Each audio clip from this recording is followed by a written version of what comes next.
Yeah, I might as well get. Go ahead, should be good. Hey, I'm gonna get some later. We the Hebrew Israelites will come in week in, week out.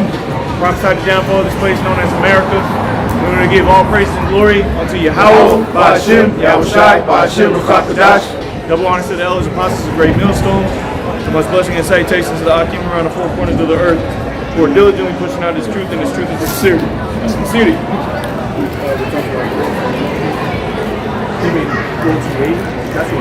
It's like it's 16. I think it's 16.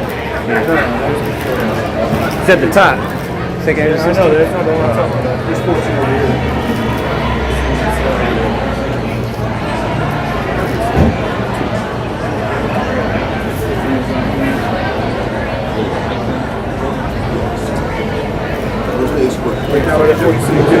Start at 46, because we coming into the time of great judgment to this place, and not just this place, over there in the land of so-called China, which is the land of Moab. All right, because they're over here, they've been building up themselves like they next in line, and you have a lot of people who believe that that's the next so-called superpower that's coming into power. Okay, but it's not. Okay, because they've been partakers of the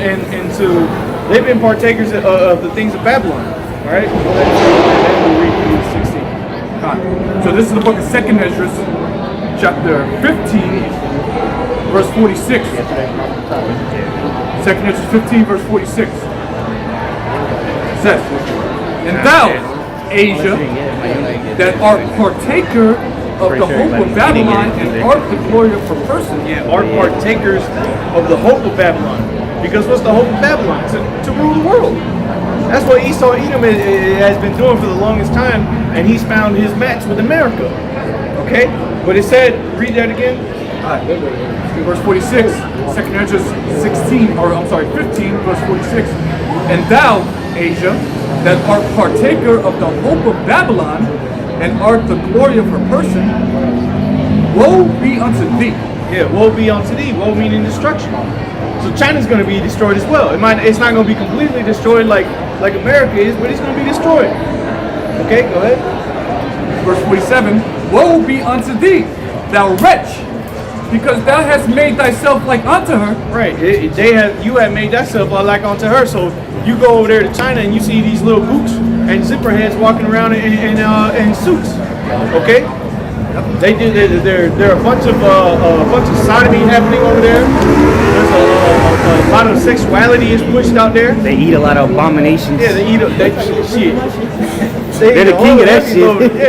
Yeah, I think they might eat worse things than America does. Yeah, they eat live squid, live everything. Like mice, Yeah. little mice. Hey, real quick, that's why the Lord's judging them with Jake. Jake running around knocking old gooks out, you know. That's the Lord stirring up the mind of Jake, man. Yeah, shooting them in the thing. Go ahead, read that again.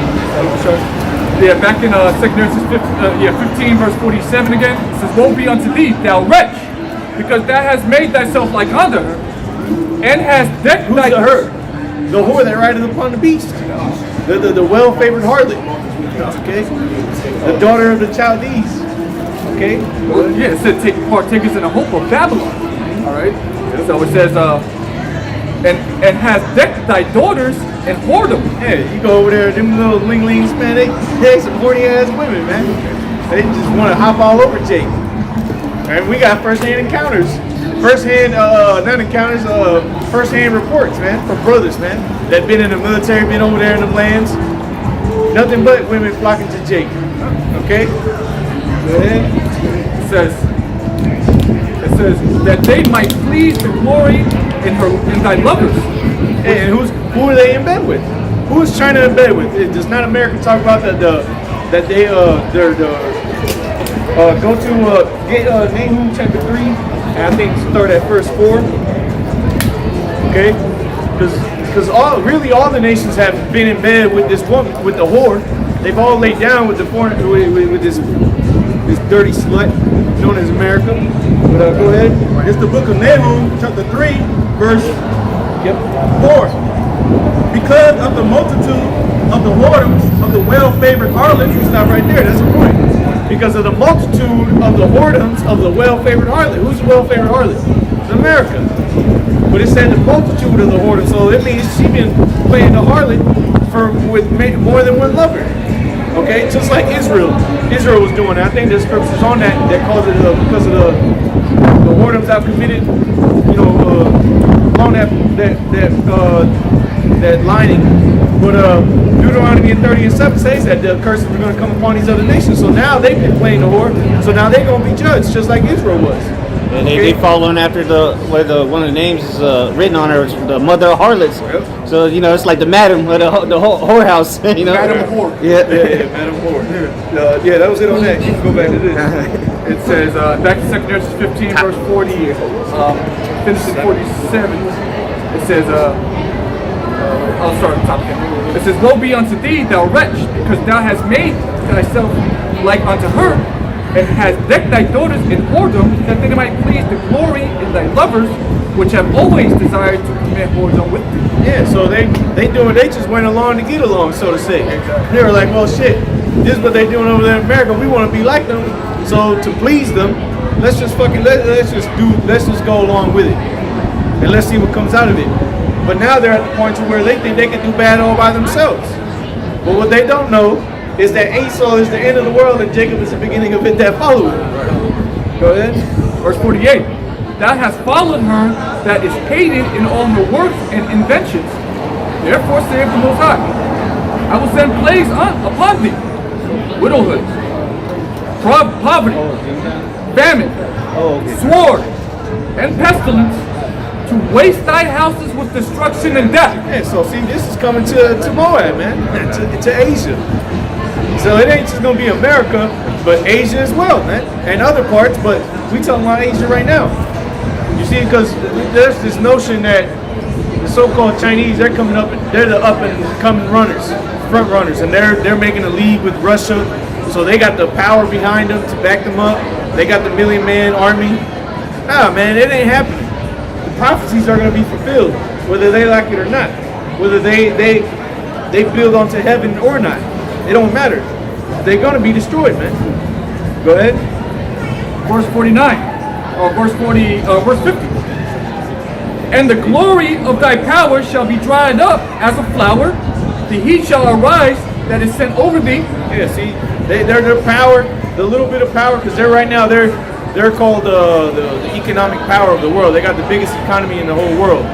All that is going to be stripped away from them. Their economic power, their military power that they might have, okay? Anything that they think that they might have an upper hand on anybody else is going to be taken away from them. Go ahead.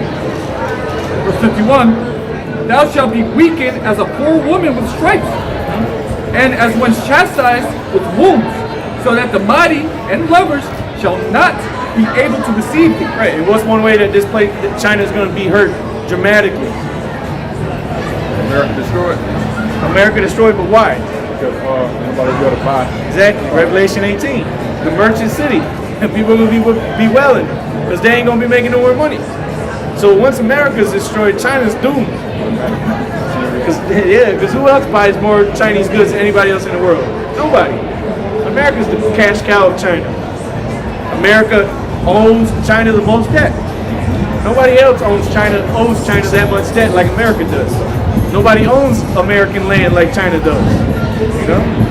You got to see the problem that I got to read. This is back in the book of 2 Genesis 15, verse 52. Verse 52.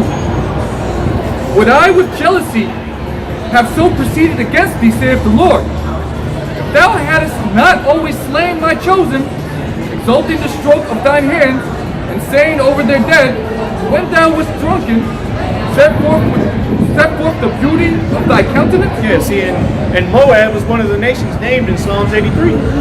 They were one of those nations that were in league with Esau to take our people down. Okay?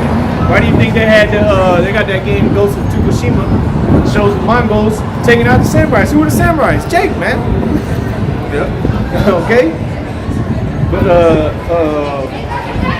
you got that? Okay, go ahead. In the book of Jeremiah 48, really the whole chapter is about Moab, but just skip down a little bit. Jeremiah chapter 48, we'll go to verse, let's see. I'll start at verse 9. It says, give wings unto Moab, that it may flee and get away, for the cities thereof shall be desolate, without any to dwell therein. Cursed be he that doeth the work of It said the city shall be desolate with nobody to dwell therein, man. Meaning what? Everybody's gonna die. Alright? And if it ain't because people are dead, that means people are out of there because there's so much death in that area. Like downtowns, you ain't gonna find nobody out here, man. If you do, you're gonna find a dead body and maybe a couple bums that are used to the environment. Okay? But there ain't nobody gonna be out here in these major cities, man. Especially after the destruction comes. It says, let me skip down to verse 11. It says, Moab hath been at ease from his youth, and he has settled on his lees, and hath not been emptied from vessel to vessel, neither hath he gone into captivity. Therefore his taste remained in him, and his scent is not changed. Yeah, because he's still in that same spirit. Like he's just cruising along, he's just getting along until he comes into power. But what's getting ready to change is World War III and the missiles that are going to have the Spirit of the Lord on them. Economies are going to crash. See, the powers of the world don't understand that what the Lord is getting ready to do is going to completely change everybody's agenda, including Esau's. Esau still thinks he's going to be, that's how proud he is. He's still going to think he's going to be able to fulfill it because he's thinking he's going to plan, but he's not. Everybody else is going to be looking like, damn, what the fuck do we do? You know, we losing money here, this is failing over here. Now these motherfuckers over here. Now we got to go to war with these guys. We don't even got the manpower, people starving. See, the Lord's going to change up the whole game plan, man. Two more verses here. Jeremiah 48 and 15. Moab is spoiled and going up out of her cities, and his chosen young men are gone down to the slaughter, saith the king, whose name is Yahweh of hosts. Yeah, that's Joel chapter 3 right there. Gather the multitudes, okay, gathered unto the valley of Jehoshaphat, man. That's where those the mighty ones of Moab are going to go to. And they're going to be destroyed. It's going to be a meat grinder over there. Okay, they're going to be getting turned into ground beef. Okay? Hey, because the Lord has a sacrifice to make. One in the land of Basra and one for over there for the heathen, for everybody else. Okay? Go ahead. Verse 16, the calamity of Moab is near to come. Yes, it's near to come, man. Tell me a time that China has gone through a major economic collapse. Or a time where they went through like some horrific, other than Mao Zedong, judgment like Jake went through, and slavery and all that good stuff. You ain't really even heard about it. It might have been something minute, but it wasn't like what Jake went through. Not at all. They never went through no governmental or economical collapse like America went through, and what's getting ready to happen. Okay. The calamity of Moab is near to come, and his afflictions hasted fast. His afflictions hasted fast, man. They're gonna come just as quick as they're gonna come here to America. Okay. Well, here, skip it down to verse 29. It says, Hey, we have heard real quick, there are going to be missiles, like brother saying, the missiles going to hit anywhere people take the chip, because that's the judgment for taking the chip, you know. Like, America's going to be completely destroyed, but anyway, any city that people take chips in is going to most likely get a missile. You know? Fire. That's what the scriptures say, you know. That or they're going to die a grievous, from the grievous sword, but there's a missile coming to that direction anyway. Maybe not out in the rice fields, you know, where nobody even knows the chips work, but, you know, for the most part, anybody get that chip, you bet your bottom dollar a missile's coming that way. It says, verse 29, skipping down just a little bit. It says, we have heard the pride of Moab. He is exceedingly proud. His loftiness and his arrogancy and his pride and his haughtiness of his heart. I know his wrath, saith the Lord, but it shall not be so. His lies shall not affect it. And it says, therefore I will howl for Moab, and I will cry out for all Moab. My heart shall mourn for the men of Kahiras. You know, and then go back into Second Esdras. Yes, I mean, bad things are coming for them. You know, we can't forget them. Go ahead. Let's go get a quick one. Get done. This is Psalm chapter 2. And I'll start at the top of verse 1. Psalm 2 and 1 says, why do the heathen rage and the people imagine a vain thing. That's pretty much what we're going into. Really, Moab's getting heat right now, but this happened throughout history when the kingdom was getting ready to fall. You had people thinking they're going to set themselves up. When King David died, he passed. Adonijah, he thought he was going to be king. He brought chariots, exalted himself, and guess what? King Solomon got chosen. If you read in Psalm 2 and verse 2, it says the kings of the earth set themselves.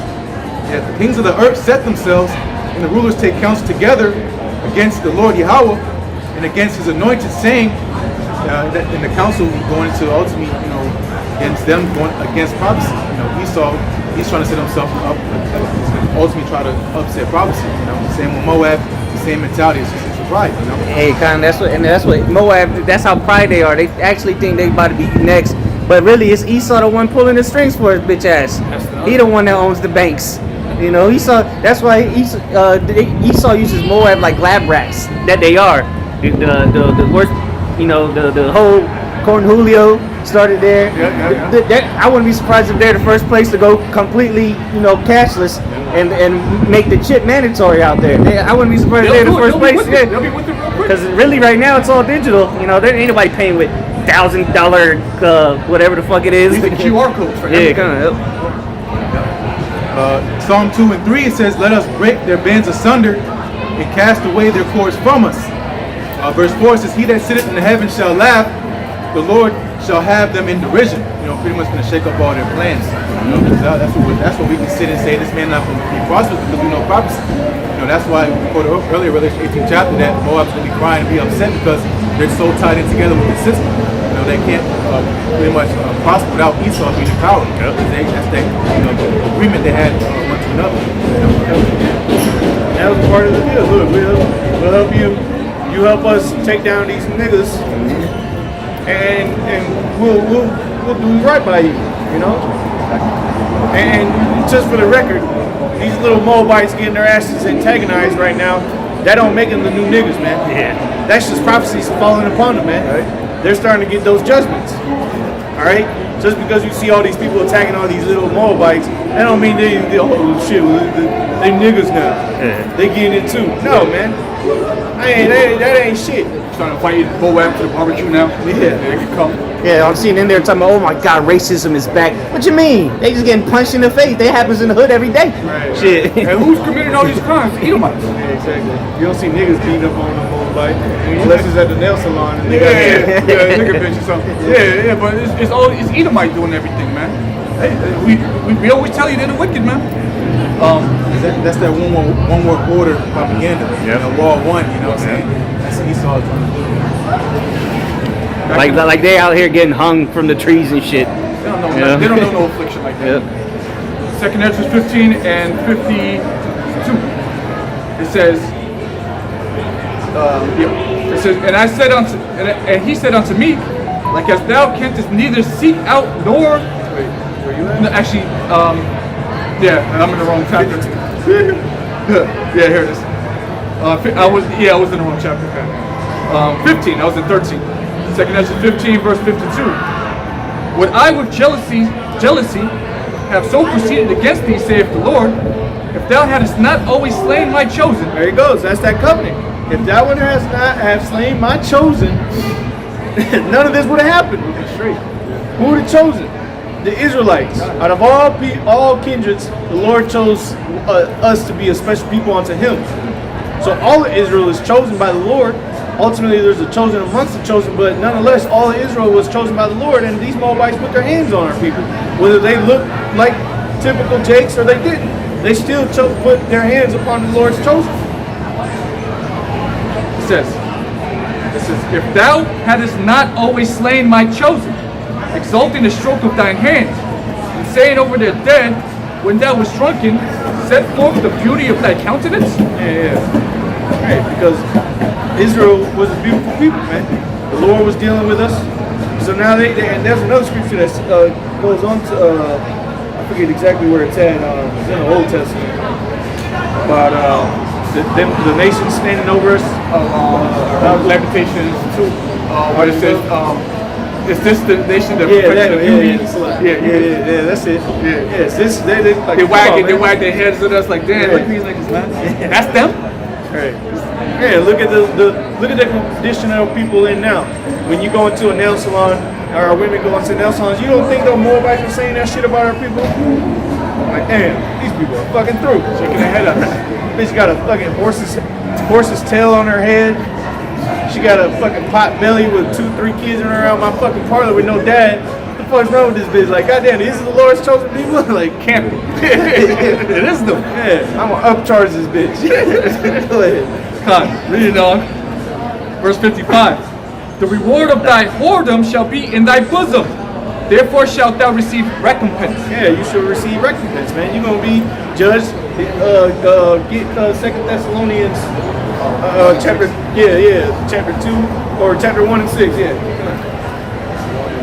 Yep. It's the book of 2 Thessalonians, chapter 1, starting at verse 6.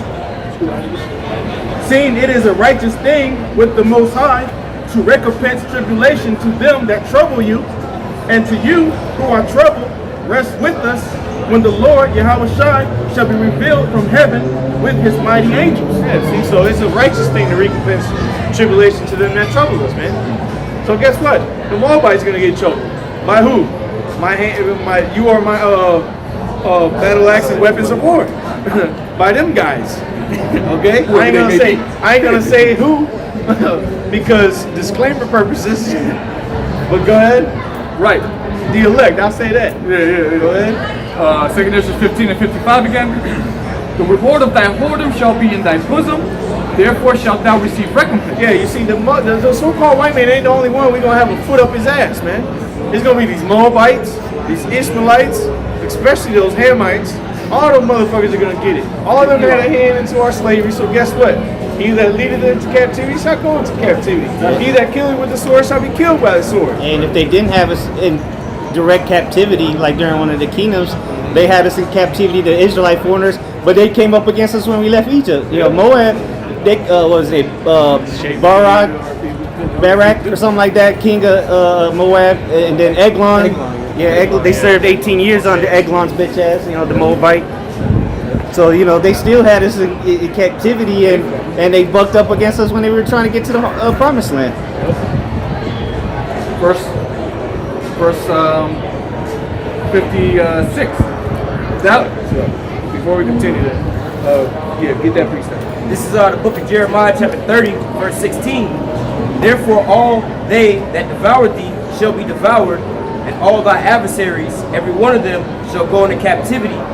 And they that spoil thee shall be as spoiled, and all that prey upon thee will I give for a prey. Yeah, see, in these nations, they spoiled us.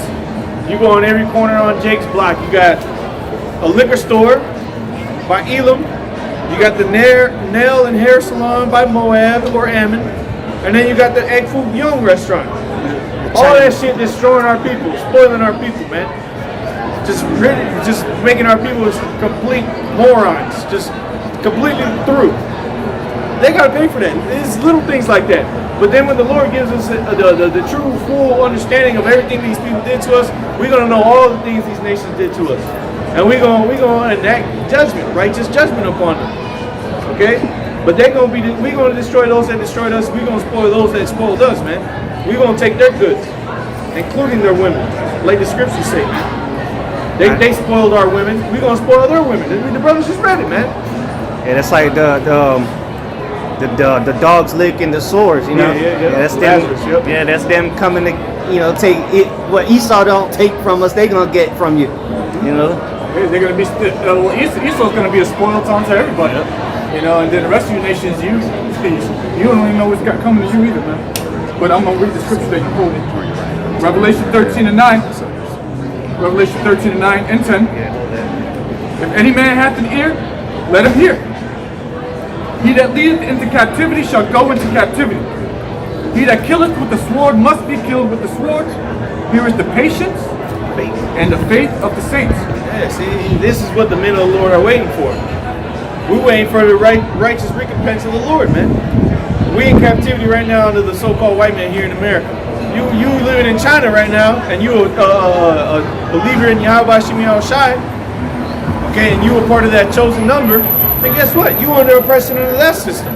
which ultimately is the Edomite system at the end of the day, because the earth is given onto the hand of the wicked. But nonetheless, Moab had to do it in the slavery of Jacob. Why do you think this, we were dispersed?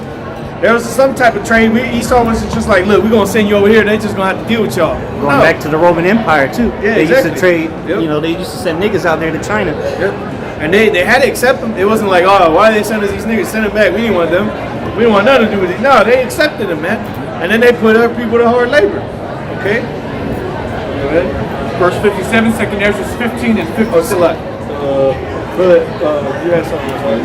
Joel chapter 3, Joel chapter 3, verse 7, and the points at 8 as well.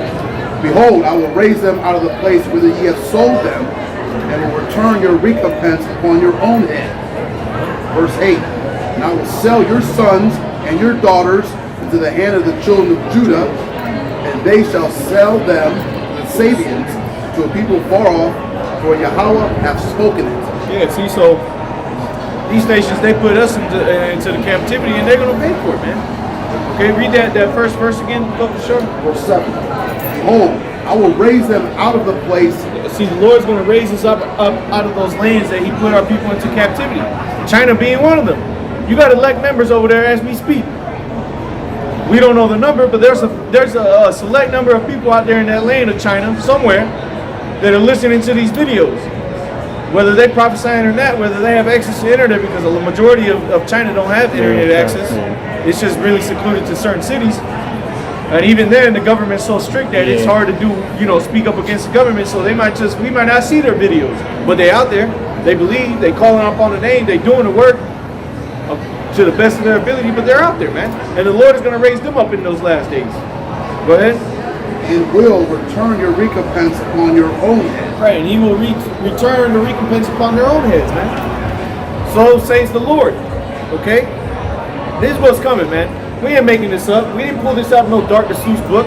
We didn't pull this out of no Harry Potter book. This is straight out of the Bible. This is words of the Lord. He said he's going to return your recompense on your head for what was done unto our people, the so-called Negroes, Latinos, and Native Americans. It ain't nice to the ear, but guess what? It's reality. Okay? Go ahead and continue that. 2 Ezra 15 and 57. 2 Ezra 15 and 57. Going back to Ammon, or Moab. Yeah, Ammon too, but Moab specifically. Thy children shall die of hunger. Hey, how many times do our children die of hunger, man? Eating fucking sandwich bread with butter on it. How many times do our people have to do that? Crackers, oatmeal, Mud cakes. getting white rice. Because you can't afford nothing else to feed your family, man. And that's how Moab get you. They got the $5 lunch special with plastic rice and who knows what kind of meat that is, Rat teriyaki. Yeah. Oh, go ahead. Yeah. It says, thy children shall die of hunger, and thou shalt fall through the sword. Thy city shall be broken down, and all thine shall perish with the sword in the field. Right, see, and that's what's going to come, man. You can't tell me that all these things that brother just read in that one verse, our people didn't go through at the hands of all these other nations. Our children were made hungry by these other nations through slavery, and even now. Our men were killed on the streets. Our women were killed on the streets. To this day, we still getting killed in the streets, man. You don't think that's going to happen to these other nations? Come on. The Lord just said what's the verse above? 56. It says in 55. It says, and therefore shall thou receive recompense, man. You're gonna be given unto you in double, especially Esau. Grab that quick, please. All right, it's the book of Amos, chapter 2, verse 1 through 3. It says, thus saith the Lord, for 3 transgressions of Moab, and for 4, I will not turn away the punishment thereof, because he burnt the bones of the kingdom into lime, but I will send a fire upon Moab, and it shall devour the palaces of Kirioth.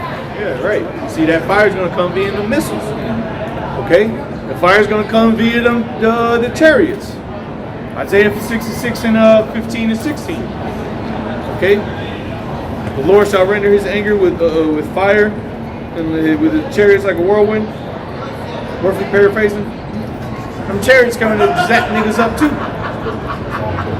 Okay? But they gonna get what they got coming to them. Go ahead. Oh, well, no, that was it. I got a quick precept for you. Is that you got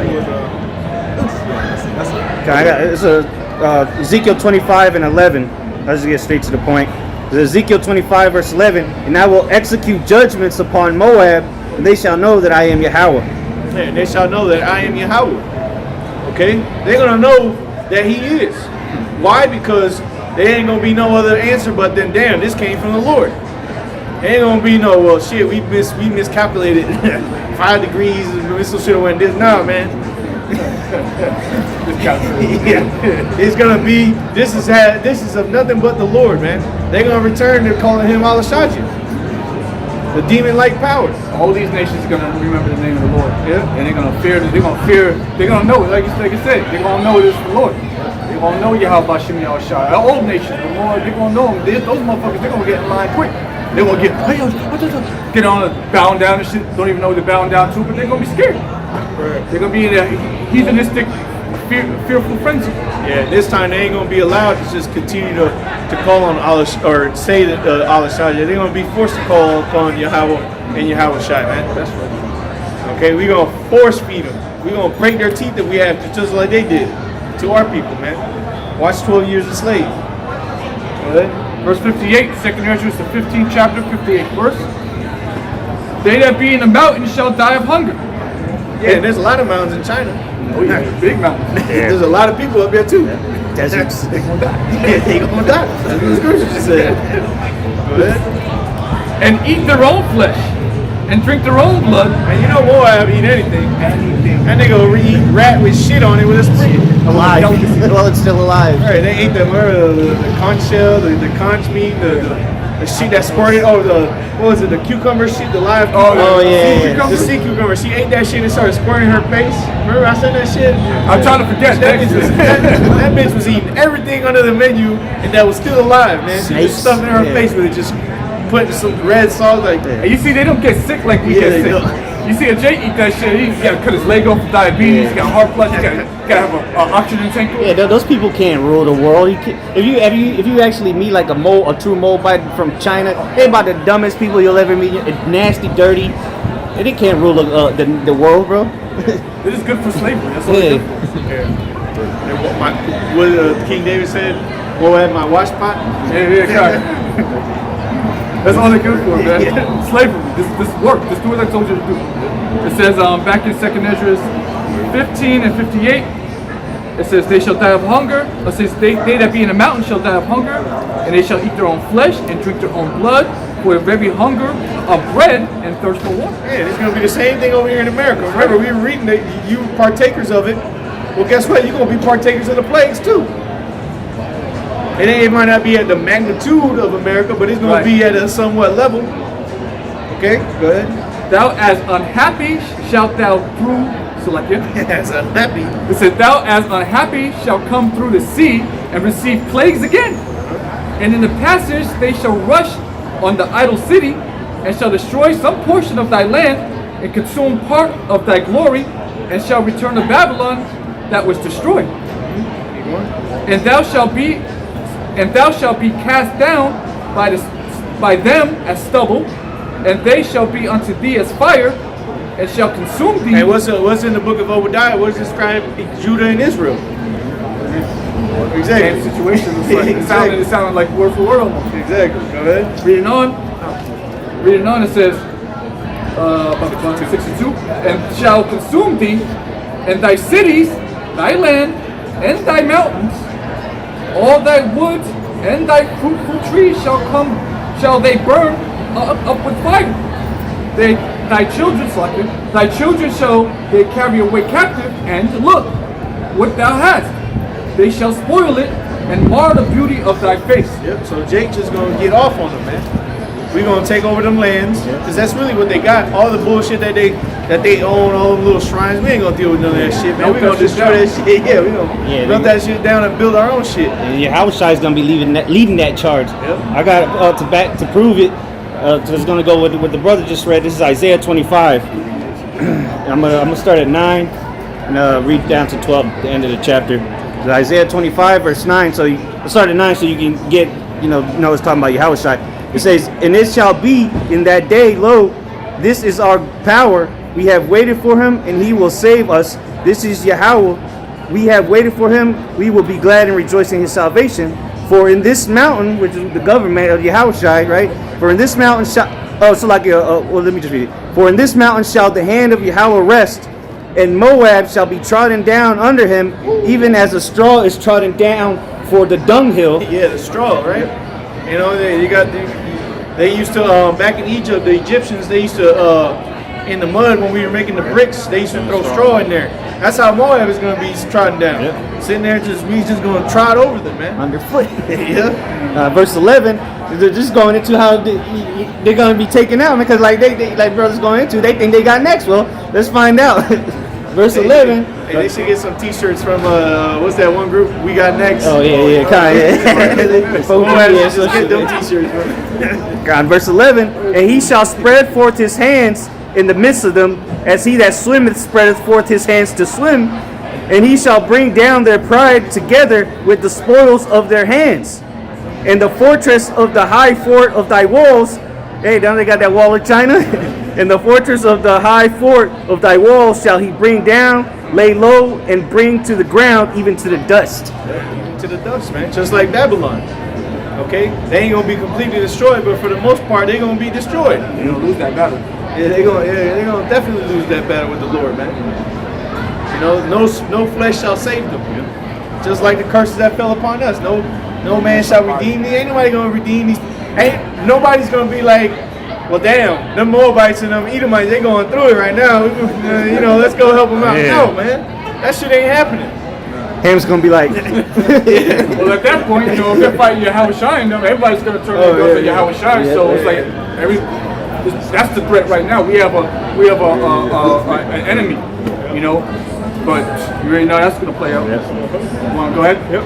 So now we're gonna go into the 16th chapter, second Ezra 16. Select, real quick, get the precept in Isaiah.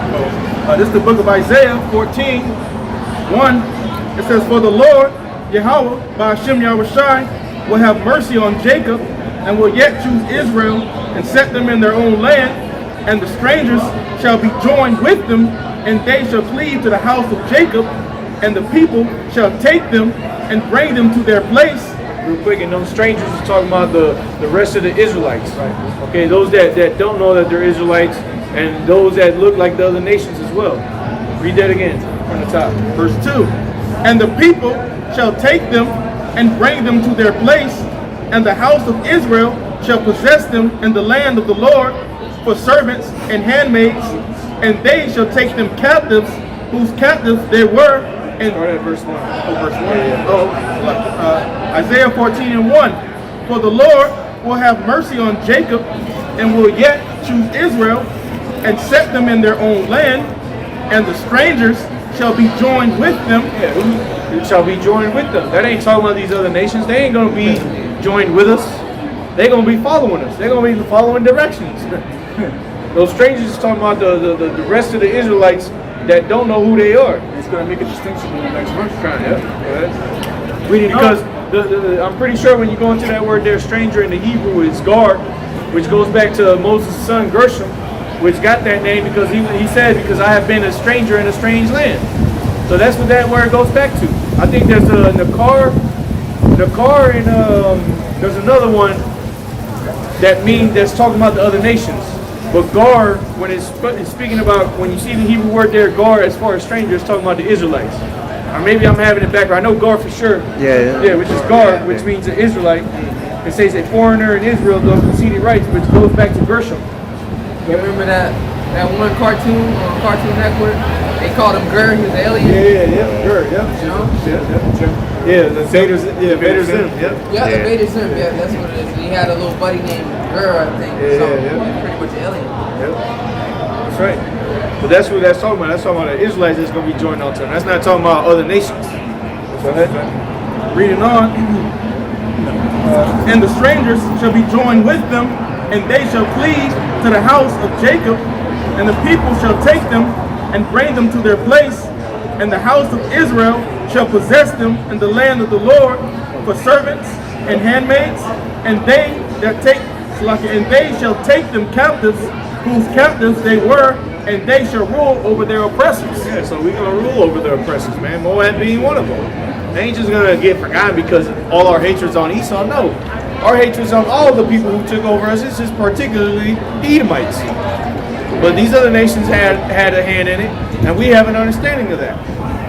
That's right. We ain't too worried about what the Lord is gonna do to Edomites, because we know the Edomites are gonna get their judgments, and we ain't too worried about these other nations either, because we know that they're gonna get their judgment. Okay, go ahead. Back in 2nd Ezra, we're going to go to the 16th chapter, starting from the top. And see, these Ishmaelites are gonna get it too. They think it's a game. They think it's a joke. Taking pictures of us sitting here, supposed to be covered up with the window up, so another man ain't looking at your you. fucking But you mask over here giggling and snickering and taking pictures of the prophets. Looking like a witch in the past. Ishmael punk ass. They're like, look at these guys. Yeah, well, we're gonna be looking at you when we making you fucking dance with one fucking leg. Park like a dog. Yeah. I remember I ran across Quan video the other day, old video, Elder Tahar speaking. He's like, man, them Ishmaelite women built just like Ephraimite women. You know? Just an old school video, man. Just talking, going in on them Ishmaelite women, man. You know, they gonna be up for the grabs too. You know? Taking all that. Yeah, they gonna be snatched up. You know, they gonna be ravished.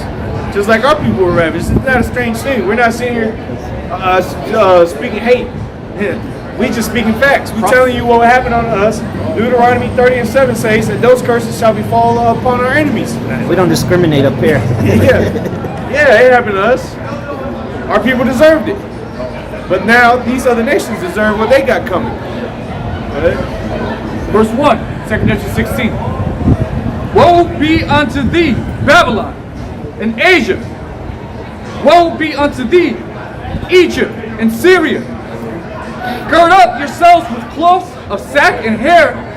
Bewail your children and be sorry, for your destruction is at hand. Yeah, so y'all better get yourselves ready, because y'all gonna be destroyed.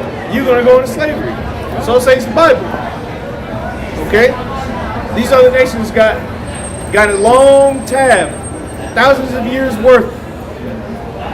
That this last call has been made already.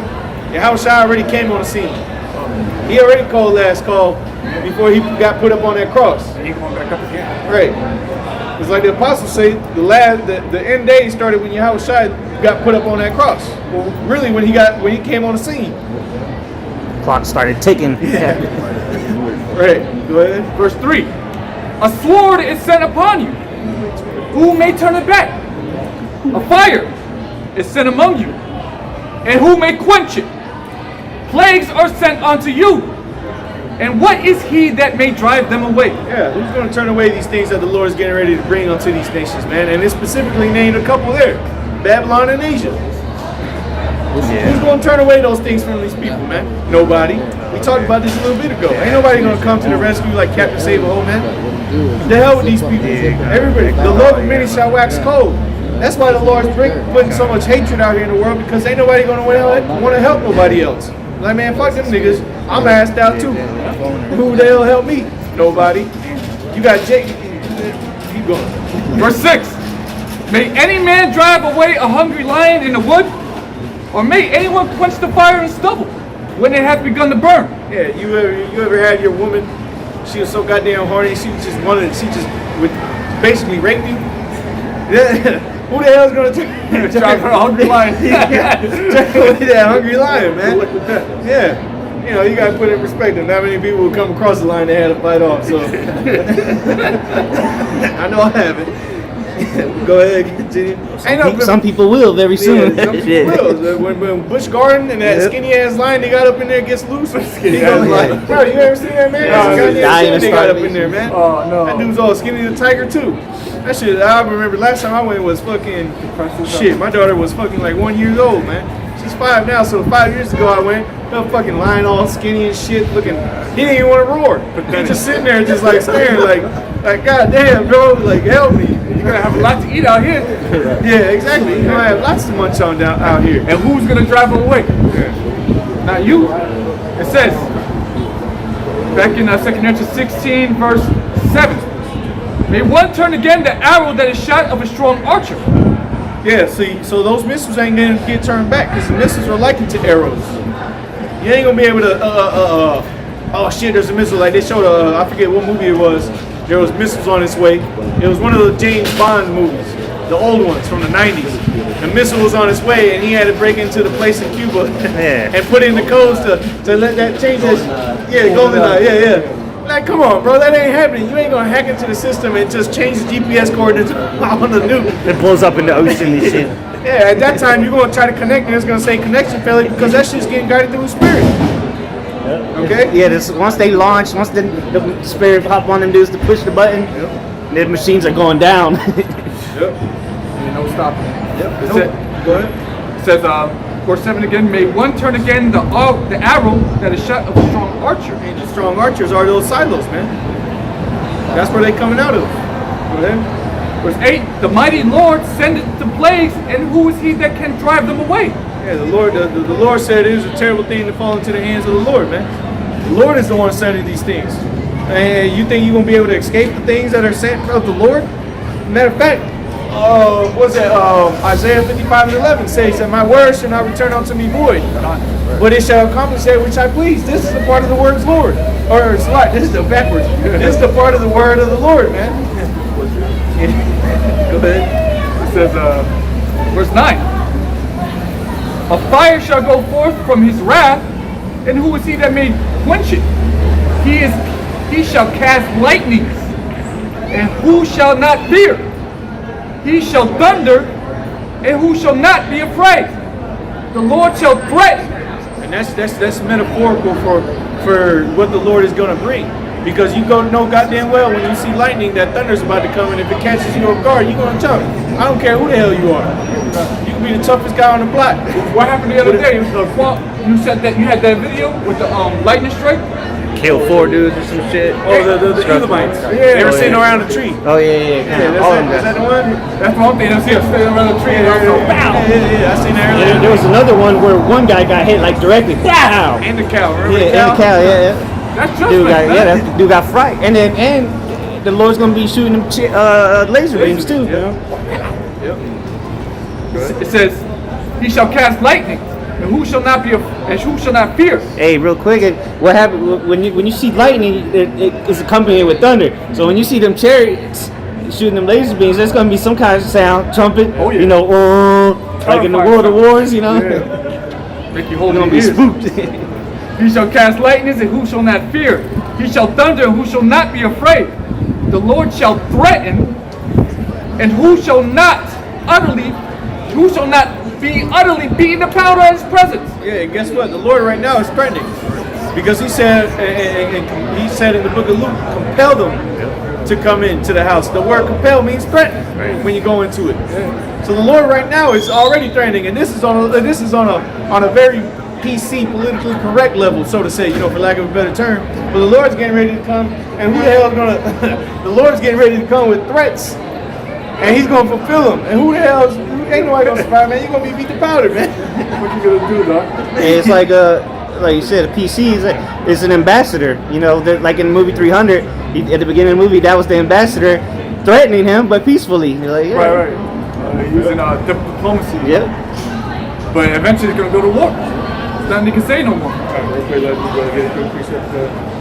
Just the book of Isaiah 13, start at verse 6, verse 5. They come from a far country, from the end of heaven, even the Lord and the weapons of his indignation to destroy the whole land.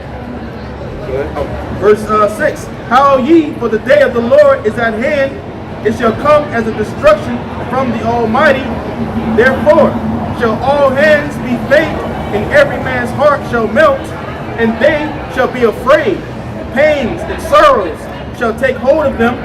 They shall be in pain as a woman that travaileth. They shall be amazed one at another. Their faces shall be as flames. In verse 9, behold, the day of the Lord cometh, cruel, both with wrath and fierce anger, to lay the land desolate, and he shall destroy the sinners thereof out of it. Yeah, the sinners, man. And you see these you got really it's more the Edomites that want to take on the ways of the scriptures, but they're going to get judged according to the scriptures. Okay, but what? The Lord is coming to lay the land desolate. Okay, their face is going to be as fire. Literally, you're going to have people's faces on fire before that they get hit with that nuclear blast that sends them into a powder. Okay, that was it on it. Okay, go ahead. 2 Corinthians 16. 2 Corinthians 16, verse, did all that, 12. The earth quaketh, and the foundations thereof. The sea arises up with waves from the deep. Yeah, them tsunamis. Okay, them earthquakes from the missiles. Go ahead. And the waves of it are troubled, and the fishes thereof also, before the Lord, and before the glory of his power. For strong is his right hand that bendeth the bow. His arrows that he shooteth are sharp. Man, we already know who's sitting on the right hand of the Lord. Go ahead. And shall not miss. Yeah, they shall not miss, man. When they shall be what? When they begin to be shot into the ends of the world. That's right, see? When they shall be begin to be shot to the ends of the world. What arrow from a bow can you shoot from China to America? Or vice versa? Or from Iran to America or wherever? Nowhere, man. But what ICBM, an intercontinental ballistic missile, man. That's what gets shot from one end of the earth onto the other. With precision. That shall not miss. Okay? Sounded like position. Yep. GPS coordinates. Yep. To your doorstep. Yep. It said, behold! Behold! The plagues are sent, and shall not return again until they come upon the earth. Yeah, see, the missiles are going to be sent, and guess what? They're not going to go back into them silos. They're not going to touch the ground until they hit that spot that they need to go to, man. They're not going to miss their mark. There's another scripture that talks about the windows of heaven are open. That's when the missiles coming back down. Okay, go ahead. Verse 15, 2 Corinthians 16 and 15. The fire is kindled, and shall not be put out, till it consumes the foundation of the earth. Yep. See, because there's a cleansing that needs to be done onto the earth, and the nukes are going to bring a part of that cleansing, man. Right. Okay. I know back in North Carolina when we used to live out there in the country, you want to get rid of the weeds in your yard, you like the whole lawn on fire, the whole front yard, the backyard, the side yard. You like that shit all on fire. And guess what's going to grow back? Good grass. All the bad grass is going to die. Same thing with gold, silver. You gotta burn it. It's renewed. And that's why wildfires are good sometimes. The lightning to strike it, that's really nature just cleansing it out because it grows back stronger after the wildfire. Why you think your body heats up when you're sick? Because it's trying to clean it, trying to purify it. Good point. Reading on. Verse 16. 2 Corinthians 16 and 16. Hey, so and the earth is sick, so it needs the hottest temperature, to come. Hey, cancer is combated by radiation. Yeah. Alright, put it together, put two and two together. It says, like as an arrow which is shot of a mighty archer, returneth not backward, even so the plagues that shall be sent upon earth shall not return again. See, the missiles ain't gonna return, man. They're not gonna do no SpaceX fucking landing, come and just stop in the middle of the desert and just stand upright there, man. That ain't gonna happen. They're gonna go and they're gonna come down head first with their mouth of lions, okay, and they're gonna destroy, they're gonna devour the land and the people. Okay, go ahead. Woe is me! Woe is me! Who will deliver me in those days? Yeah, see, and Ezra was so distraught by what he saw that he was like, damn, if all this gonna be happening, how the hell am I gonna survive? But see, the Lord got a salvation coming, man, unto a few. Because the scriptures always talk about many be created, but few there be that are saved. Roughly paraphrasing. Go ahead. Verse 18. The beginning of sorrows and great mourning. the beginning of famine and great death, the beginnings of wars, and the powers shall stand in fear, the beginning of evil. You go into that word evil means bad times. So the beginning of bad times. We've been in the beginning of bad times for a long time now. For a very long time, we've been in the beginning of bad times. Yeah. Now we at the end of the bad times. It's gonna get worse before it gets better, but nonetheless, we at the end of the bad times. The scriptures talk about that Esau is gonna be taken down at noonday. That's the highest peak of the sun. That's the most brutalest part of the day. You know, you out in the open field, the sun is the hottest when it's in the middle of the sky. Well, that's when Esau is getting ready to be brought down, and we damn near at that time of midday, man. Like they got the doomsday clock. It's what, a couple seconds? What, like 2 or 3 minutes away from midnight? Okay, well, see, even better, even better. Okay, because we know at the door. They tell you it's the doomsday clock, like it's 12 at midnight. Really, it's 12 in the afternoon. Because that's what the scriptures say, noonday. Okay? And Yeah, that's what's 100 getting ready to seconds. come upon the whole earth. Go ahead. 100 seconds is that right now. 100 seconds, you see? So almost 2 minutes. 20 seconds shy of 2 minutes, man. Till all out complete destruction from the Heavenly Father. Go ahead. What shall I do when these evils shall come? That's what's worse. Yeah, and Yahushua said what? You know, think not what thou shalt say or do in that day, but it shall be given thee. Okay? So we don't got to worry about what we're going to do, what we're going to say. Ezra was worrying about it because he wasn't living in those times at that point. He's having the visions and it was freaking him the fuck out. Yeah. Yeah. Go ahead. Verse 19. Behold, famine and plague, tribulation and anguish are sent as scourges for amendment. Yeah, see, and a lot of these people, especially the people living on the streets, they think that what they're going through is rough. Y'all don't know what rough is.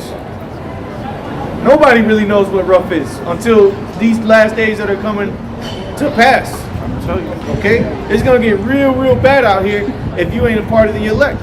Because the elect, we going to be good. The elect is going to be eating. The elect is going to be drinking. The elect is going to be joy, merry. Everybody else going to be hurt. I got the word real quick for anguish, the word anguish there. It says acute bodily or mental suffering, tightness, straightness, distress, difficulty, torment, painfully constricted. Where's the other one? Oh, here it is. It's a choking sensation, anxiety, rage. So that's what's going to be going on, man. Anguish. Yeah, mental suffering, you know, the apparitions. Yeah, this is what America has to look forward to. There's the prophecy. So it says, sent as scourges for amendment. But for all these things they shall not turn from their wickedness, nor be always mindful of the scourges. Yeah, you see, and that's the thing, especially with Esau. They're going to see all these things that are starting to happen before the missiles hit. Like right now, all these things that are happening prophetically, and they're not turning away from what they've done, including 2/3. Yep. 2/3 of our people see our people getting gunned down again on the streets. They see our people being treated like shit. And they still ain't turning from the scourge. They seeing the prophecies too. They seeing rumors of wars and wars. Okay, they seeing all these things. Ain't nobody turning away from their ways, man. They're not repenting. These other nations sure as hell ain't just like, well, damn, we fucked up. Well, let's go apologize to the people and return everything back onto them. They ain't doing that. They ain't saying, look, we're gonna designate this land over here. All this shit is gonna be yours.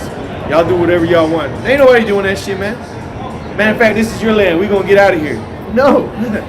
Yeah, right. Really, our people are doubling down because not too long ago they was out here marching about Black Lives Matter and against the government. But then guess what they did in November? They went and voted for another one of these damn demons, man. And then they asking for stimulus checks, man. All right, so they see what 2020 did to them, but then guess what? They just doubling down on their wickedness. And now they out spring breaking and shit. Completely forgot about George Floyd. Forgot that nigga even existed. And that's what the Lord is doing. The Lord is hardening everybody's hearts right now. You know, he's doing it to Esau. And he's doing it to y'all as well too. 2/3 of our own people. So you can continue to be wicked, and then when the Lord comes back, he can show his power. Reading on. Verse 21. Prophecy. It says, behold, victuals shall be so good cheap upon earth, that they shall think themselves to be in good case. Yeah, that time period already passed. Food ain't gonna get any cheaper than it was sometime last year. Shit's going up. Shit is increasing as we speak. I went to Publix the other day, bought me 6 chicken strips, the raw ones. You get the little green wise packs. That shit was like it was like 7 something that he used to buy for like $4 or $5. Matter of fact, Esau at my job was complaining to me about that shit. He said, "Man, I want to go buy some fucking drums. That shit was $25." I said, "Damn, $25?" He said, "Yeah, man, I don't know what's going on." I said, "I don't either." Shit. That's like 2 hours of work. That's like 2 hours of work for that Jake. Exactly. You know, just to get a few chicken for the night. Yeah. Six chicken drums. For how much? $25. 20. Yeah. You see gas already coming up. Yep. Gas almost $3. Matter of fact, the Edomite just sent me. Let me see the prices. This Edomite client of mine. Yeah, out west. I'm in Cali. Let me see if I can get the picture. Oh yeah, let me see this shit. I know that shit. This man sent me a picture $5 a of gallon. the gas prices. $4.05 is the cheapest gas. Damn, so the $4.35 is the most expensive. Damn. That's too much, man. $4.35, bro. That is absurd. But guess what? Those victuals that were so good cheap upon earth that people thought they was good when gas was $2 a gallon or even $1.96. All those times in them past. Now read that again, but we can show it. Because victuals, a lot of people think that that's just talking about foods because that's what it literally translates to. But food is the consumable item. So anything that you can consume is what this scripture is talking about. Are you Right? a Hebrew Israelite? Yeah, we are. I am too. Okay, so yeah, we know. How you know? Go ahead, because you're an Israelite. Because I know it's in my skin color, but I practice it too. Not today. Well, we doing a lesson though. Go ahead. Okay, go ahead. So back in the book of 2nd Ezra, chapter 16, where the hell was that? Verse 21. It says, "Behold, victuals shall be so good cheap upon earth that they shall think themselves to be in good case, and even then shall evils grow upon earth." And even then shall evils grow upon the earth. They thought themselves to be in good case, so everybody thought, "Oh man, we living our good life." You know, they're doing the little roll, heading up to the clubs and the bars with their mask on, looking stupid as hell. And now look, Biden came into office, fucking gas went up fucking almost $1 in a month. Food prices skyrocketing, interest rates going back up, and they're projected to go up again. Troops, they're keeping the troops over there in the Middle East. Yep. Biden just said they ain't coming back. Yeah, that's the spirit. Because I'm over at my daughter's soccer game today, and one of the dads, I guess he was in the military. I'm over hearing him on the phone. Yeah, she knows she is like, but she got a cigarette in her hand. Well, it's today because today is Saturday. Oh so, yeah, that's right. You know. But it's a Sabbath. And even if you believe on Friday sundown and Saturday sundown, you still in the Sabbath. So, but nonetheless, I heard Jake on the phone talking about that one of his. I guess he's a sergeant. He's like, yeah.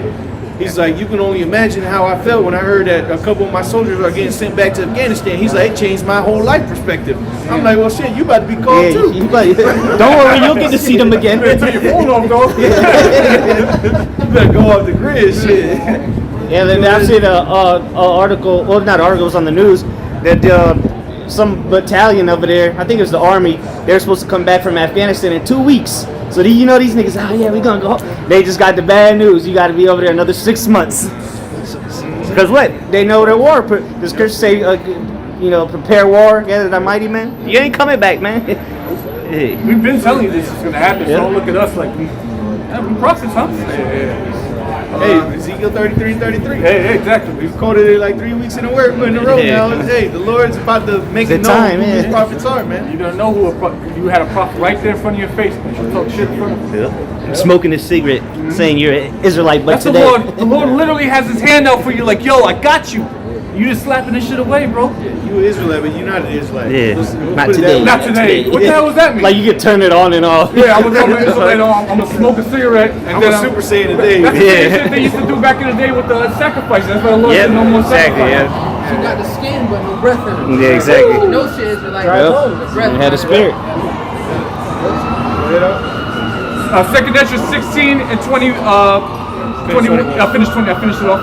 It says, even then shall evils grow upon earth, sword, famine, and great confusion. Yeah, see, and all this is right now. This is a low level of confusion, but it's going to increase. You're going to hear this every 5 minutes, if not you got to be scared when you don't hear this shit. Yeah.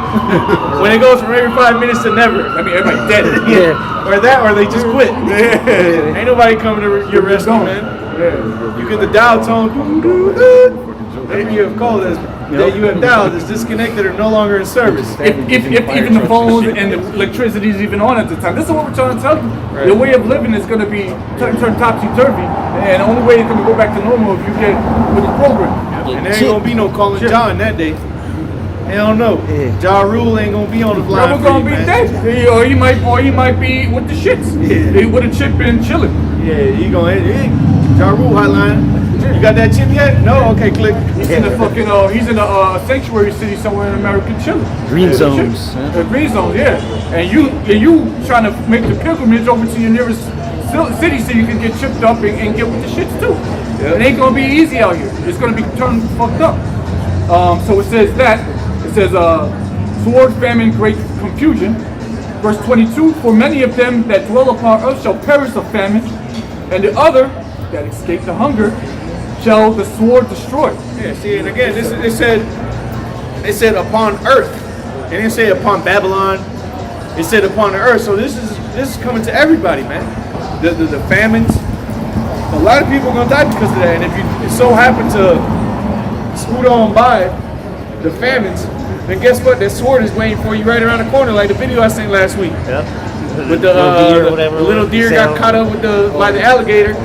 He kicked around, almost drowned, almost got ate up by the alligator. As soon as he came up out of that water, he thought he got it scot all free. A cheetah was waiting for his ass, or a leopard, right around the bush. Hey, that's how you know it's gonna be worldwide, the famine. Because when during war, ain't nobody gonna be shipping goods. You know, so whatever the country got is what you got. And most of the nations are holding. They stopped selling agricultural food. Except for America. Yeah, except for America is still pumping out, exporting crops like never before. Meanwhile, Russia, China, Brazil, South America, most of the South American countries that provide America with a lot of food, they're not selling as much no more because they're holding on to that shit, to their own food. And really, they're holding on to the grains and stuff that are going to feed the livestock because the livestock is going to feed the people. So that's what these nations are doing. But America, they don't give a damn. They thinking themselves as being good case. Yeah, America talking about impossible burgers and shit. Yeah. Like that gonna get you by. The mystery, the meatless meatballs. That's the answer. Yeah, they call it meatless meatballs. Like, what do you mean? These are meatballs? So just call it a damn bowl. A bowl. Meatless meatballs. That don't make no sense, but that's what it says. Some dumb. Go ahead. Lamentations chapter. It's lucky, I guess. Lamentations 4:9. Yeah, I had that. Yeah, I knew someone else was gonna get it. Lamentations 4:9. They that be slain with the sword are better than they that be slain with hunger. For these pine away, stricken through the want. Yeah, pine away meaning they slowly dying of hunger. that stomach touching their back. That's what that pine away means. Exactly what it means. You just completely waste off. Yep. Yeah, I saw showing you. Yeah, that Into the Woods or Into the Wild nigga. I don't know if you brothers ever read that book. Motherfucker went to Alaska and he was trying to go to a secluded area where there was supposedly an old school bus, and the people told him don't go there because you away from shit for miles. And this dude ended up going out there and starving to death. Oh, I seen that one. Yeah. I ended up reading the book. They got a movie about it too. I saw the movie, but. I mean, he ended up dying. He ended up eating some berries that makes you starve to death, but it's because he didn't know what the hell to do. He just grabbed the berries and ate them, and them motherfucking shits, it fucks your stomach and made him die of starvation. But he had no help because he was so far out into the woods and he was through. Yeah, and when you're hungry, you ain't got no power. You know, right. And that's spiritual because they told him not to go out there, and he still did it. And that's like we're trying to tell y'all, don't be doing all this shit y'all doing out here. Do this, and you're still doing what the hell you want to do. So when you die of hunger, you can't blame nobody. But the point I brought it up is because he pined away. You look at him in the movie, near the end of the movie, this dude's skinny as wood. He's looking like a fucking skeleton walking around, scary as hell. That's a horrible death. The worst way to die. Yeah. So it's worse than the sword. That's what it's saying. Is that what you read? Yeah, oh, okay, that's what it's saying here. I was reading it again. I didn't finish it. It says Lamentations 4:9. They that be slain with the sword are better than they that be slain with hunger. All right, because again, reading on, for these pine away, stricken through for the want of the food to the field. Because at least this nigga stab you, You can either die immediately or you're gonna bleed out, but it ain't gonna be all day. It ain't gonna be days starving. It could be a or week, yeah. you know, or more. Shit, who knows? To the point where you're walking, and then it gets to a point where you can't walk no more, and then it gets to a point where you can't even move around because your muscles are completely gone. Now you're hallucinating. You're hallucinating, and you want to die, but you can't. And that's another scripture. Yeah. But to finish this, it says, let me get the next verse. Verse 10, it says, the hands of the pitiful woman have sodden their own children. Meaning, that side is like, you boil them. Yeah, boiling. That's gross. Like you gotta eat it. You gotta tender up that flesh to make it go down easy. See how the meat fall off the bone? Yeah, that baby meat. That's what it's talking about. It says, the hands of the pitiful woman have sodden their own children. What the fuck? They were their meat in the destruction of the daughter of my people. And this happened before, and this is what's going to happen again here in America, here in Babylon, right up the block from you. Someone's going to be doing that shit. They just had a baby, and then now the baby, you don't see the baby no more. Yeah. Like, what happened to the baby? Or it won't stop crying. You made a big ass stew. Right, you see them eating and all that. They had a fire out there in the backyard. It's like, oh shit, they cooked Making something. sandwiches out of Where it. they get that meat from? You knew they was hungry. They was talking about, they was knocking everybody's doors, talking about they was hungry. Now all of a sudden they got a whole meal. They're cooking in the backyard. That's their baby, man. Now you don't even see their baby no more. Like, yo, what happened to the baby? And they showed you that in the movie The Texas Chainsaw Massacre. As niggas disappeared, they ate. And the same Book of Eli too. The old folks, niggas eating human sandwiches. Yep. Get that precept real quick. Brother quoted it. It's the book of Revelations 9 and 6. And in those days shall man seek death. Quote it again. Revelations chapter 9, verse 6. And in those days shall men seek death and shall not find it, and shall desire to die, and death shall flee from them. Yeah, you see, so people are gonna wish they were starving to death. They gonna be starving, but not to death. That's how cruel the Lord's gonna be unto these people. Praying for death to take you. You're gonna be pining away, You're just awake. just bones. Yeah. You're just Bugging sitting out. in your own head. Yeah. Can't move your body. You just Seeing in your own demons head. and shit. Yeah, wondering why you ain't dead yet. Yeah, but it's it's all them preservatives Esau's been pumping you Yep. with. That's preserving you. Yeah, I ain't think of it like that. See? And the Lord could just keep you alive. You know, 3 weeks without eating. You're just alive, just looking like an Ethiopian and shit. It's like them old commercials with the flies be all over. Yeah. 5 cents a day. I can't eat for 5 cents a day here, man. What you talking about? Hey, no man shall redeem me in that day though. Yep. Ain't gonna be no 10 cents a day, $20 a day. Hell no. If there's a lack of bread, great tribulation. Yep. It says, for they, back in verse 22, 2nd Esdras 16 to 22, we'll read it again. For many of them that dwell upon earth shall perish of famine, and the other that escape the hunger shall the sword destroy. Verse 23, and the dead shall be cast out as dung, and there shall be no man to comfort them. For the earth shall be wasted, and the cities shall be cast down. Yeah, so there ain't gonna be nobody to comfort the dead. There ain't gonna be nobody mourning. There ain't gonna be no burials. There ain't gonna be nobody to comfort the people who are weeping for the dead. It's just gonna be like in these movies where you see people crying over somebody dead and somebody come by and say, oh, I don't know, I gotta keep it moving. I don't know, I can't help you, I'm sorry, I got my own problems to deal with. And they're gonna keep it moving, man. Ain't nobody gonna comfort nobody. No man shall redeem thee, man. Ain't nobody gonna to take you out of your misery, man. Only the Lord will, and really it's only for the elect, because the saints shall know by death by pain. They're gonna be relieved, but they still gonna suffer before they get into that relief. Since the love of many shall wax cold, you're gonna be alone. Yep. This is what we're trying to tell, a lot of you people out here that say you believe in God and all this beautiful stuff and love everybody, every God is love.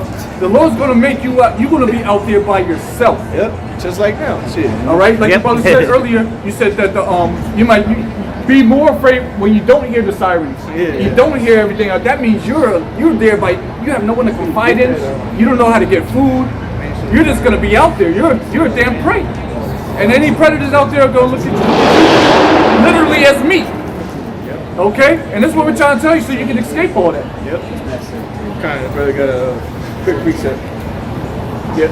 Right there. Get it? This is the book of 2nd Ezra, 15, verse 17. A man shall. Oh, okay. So like 2nd Ezra, chapter 15, starting at verse 17.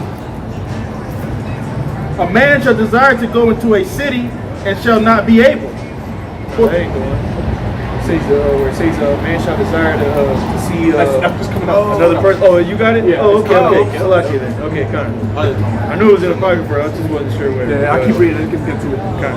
So, reading that again, it says, 23. Just to get the point. Verse 23, 2nd Ezra 16. And the dead shall be cast out as dung, and there shall be no man to comfort them.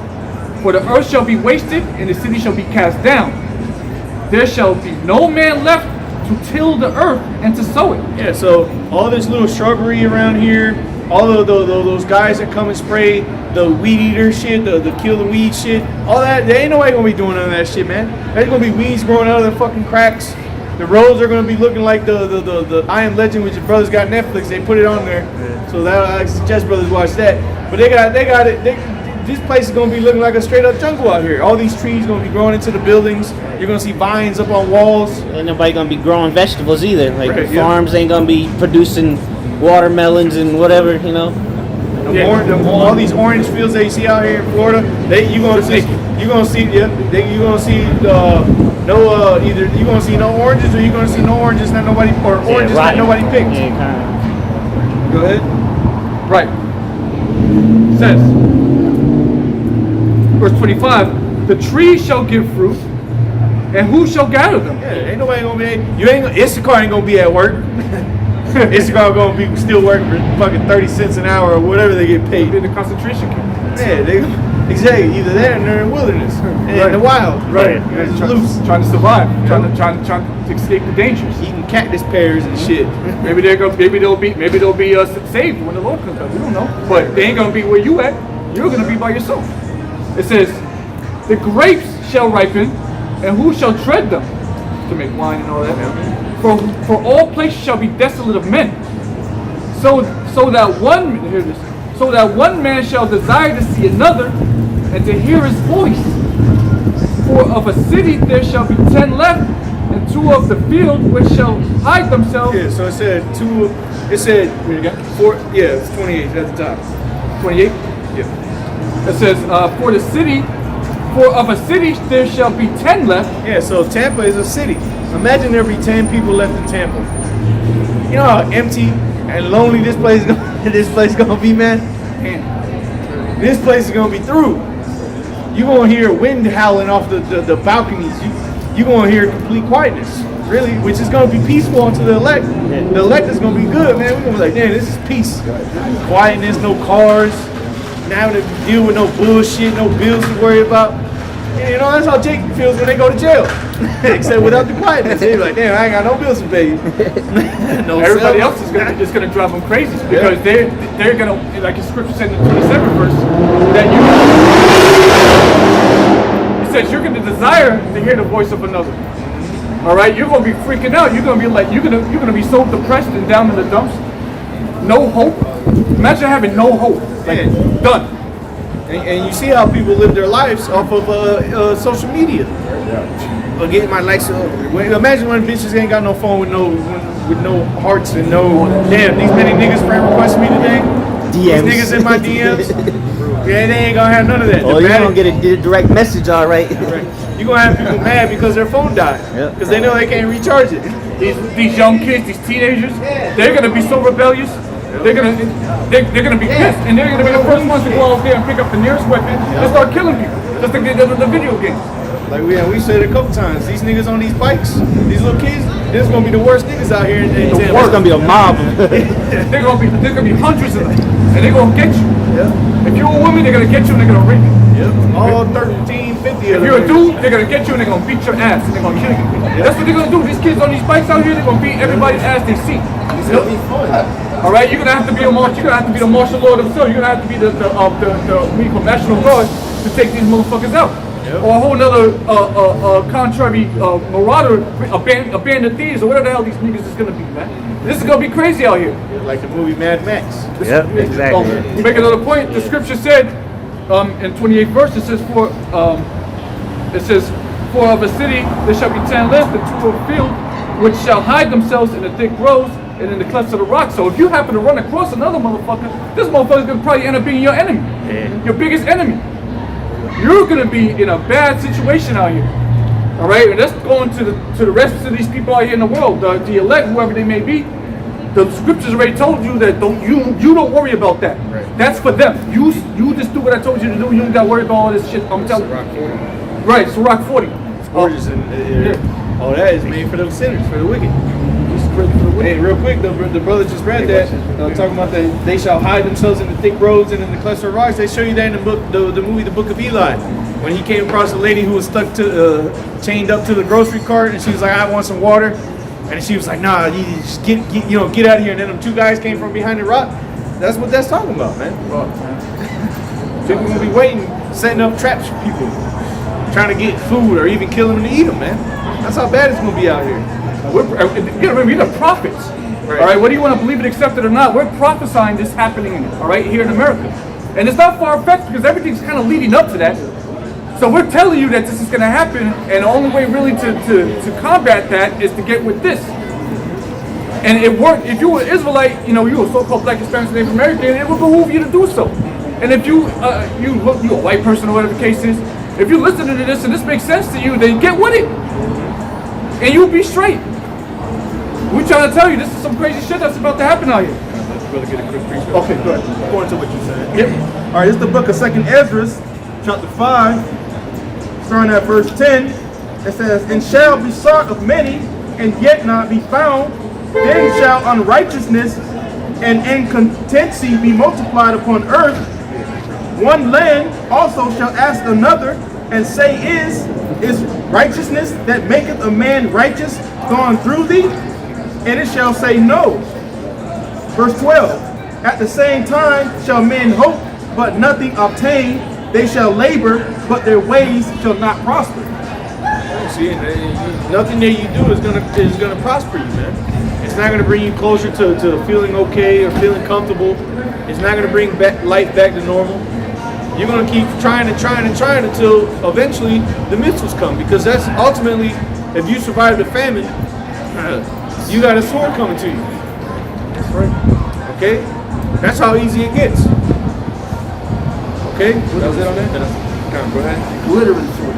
Yep. It says, this is 2nd Ezra 16, verse 29. It says, "As in an orchard of olives, upon every tree there are left 3 or 4 olives. Or as when a vineyard is gathered." This is referencing unto the people. Right. How there's only going to be a few people left. Go ahead. Let me read that verse 29 again a little clearer. It says, "As in an orchard of olives, upon every tree there are left 3 or 4 olives. Or as when a vineyard is gathered, there are left some clusters of them that diligently seek through the vineyard. Even so, in those days there shall be 3 or 4 left by them that search their houses with the sword." Yeah, so the niggas that you see are the niggas that you don't want to see. Okay? Because they coming through. They going back to 2nd Ezra 15, they the ones coming through for the lack of bread. Okay? They gonna go break into these apartment doors, these little zip tied doors with the security guy. He ain't gonna be there. And that door, all that shit. Anybody that's there is getting sprayed up. Right. They're gonna go upstairs. They're gonna see what they can get. No one's gonna try. They ain't gonna be no police. Right. All right. And these fancy people that living up in there, they thinking that I'm all the way up here. Anybody gonna come all the way up here? They ain't gonna get past this little glass door. Come on, man. You live in a glass house. Anybody can get in that shit. But they're going to go all the way up to the tippy top where people thought that they would never go, and they're going to get you, and you ain't got no way out. What you going to do? Jump off the balcony? That's the best route out. Jump off the balcony. You know? Go ahead. Read it on. Verse 31. I'll read it again. Verse 31. "Even so, in those days there shall be 3 or 4 left by them that search their houses with the sword." That's crazy. Verse 32. "And the earth shall be laid waste, and the fields thereof shall wax old, and her ways and all her paths shall grow full of thorns, because no man shall travel therein through." Yeah, so all these roads, there ain't gonna be no cars running through there. You ain't gonna have your sidewalks running full of people. So guess what's gonna happen? The earth is Mother Nature's gonna take over. So you're gonna start seeing all that grass and shit grow. The trees is growing overboard.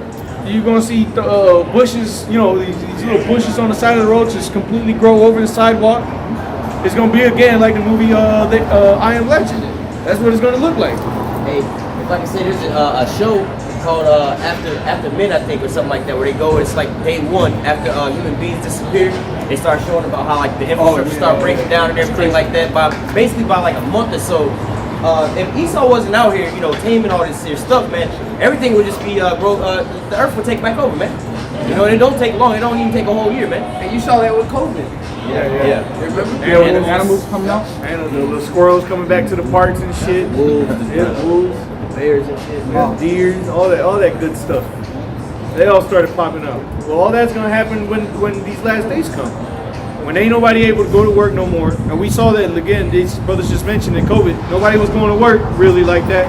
And look at how big of an increase of activity we saw within just the animals. In weeks. Yeah, in weeks. Imagine a couple weeks or a couple months of people nowhere in downtown Tampa. How shit's gonna be looking out here if you were to come by. Which downtowns are gonna be the biggest plague to be in.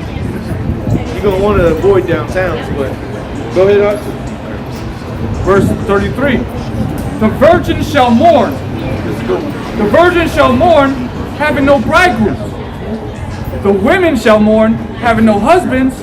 Their daughters shall mourn, having no helpers. Yeah, because the men are gonna be dead. Matter of fact, read the next verse. The next verse, yes indeed. Yeah. It tells you why these women gonna be hurt. You see, because you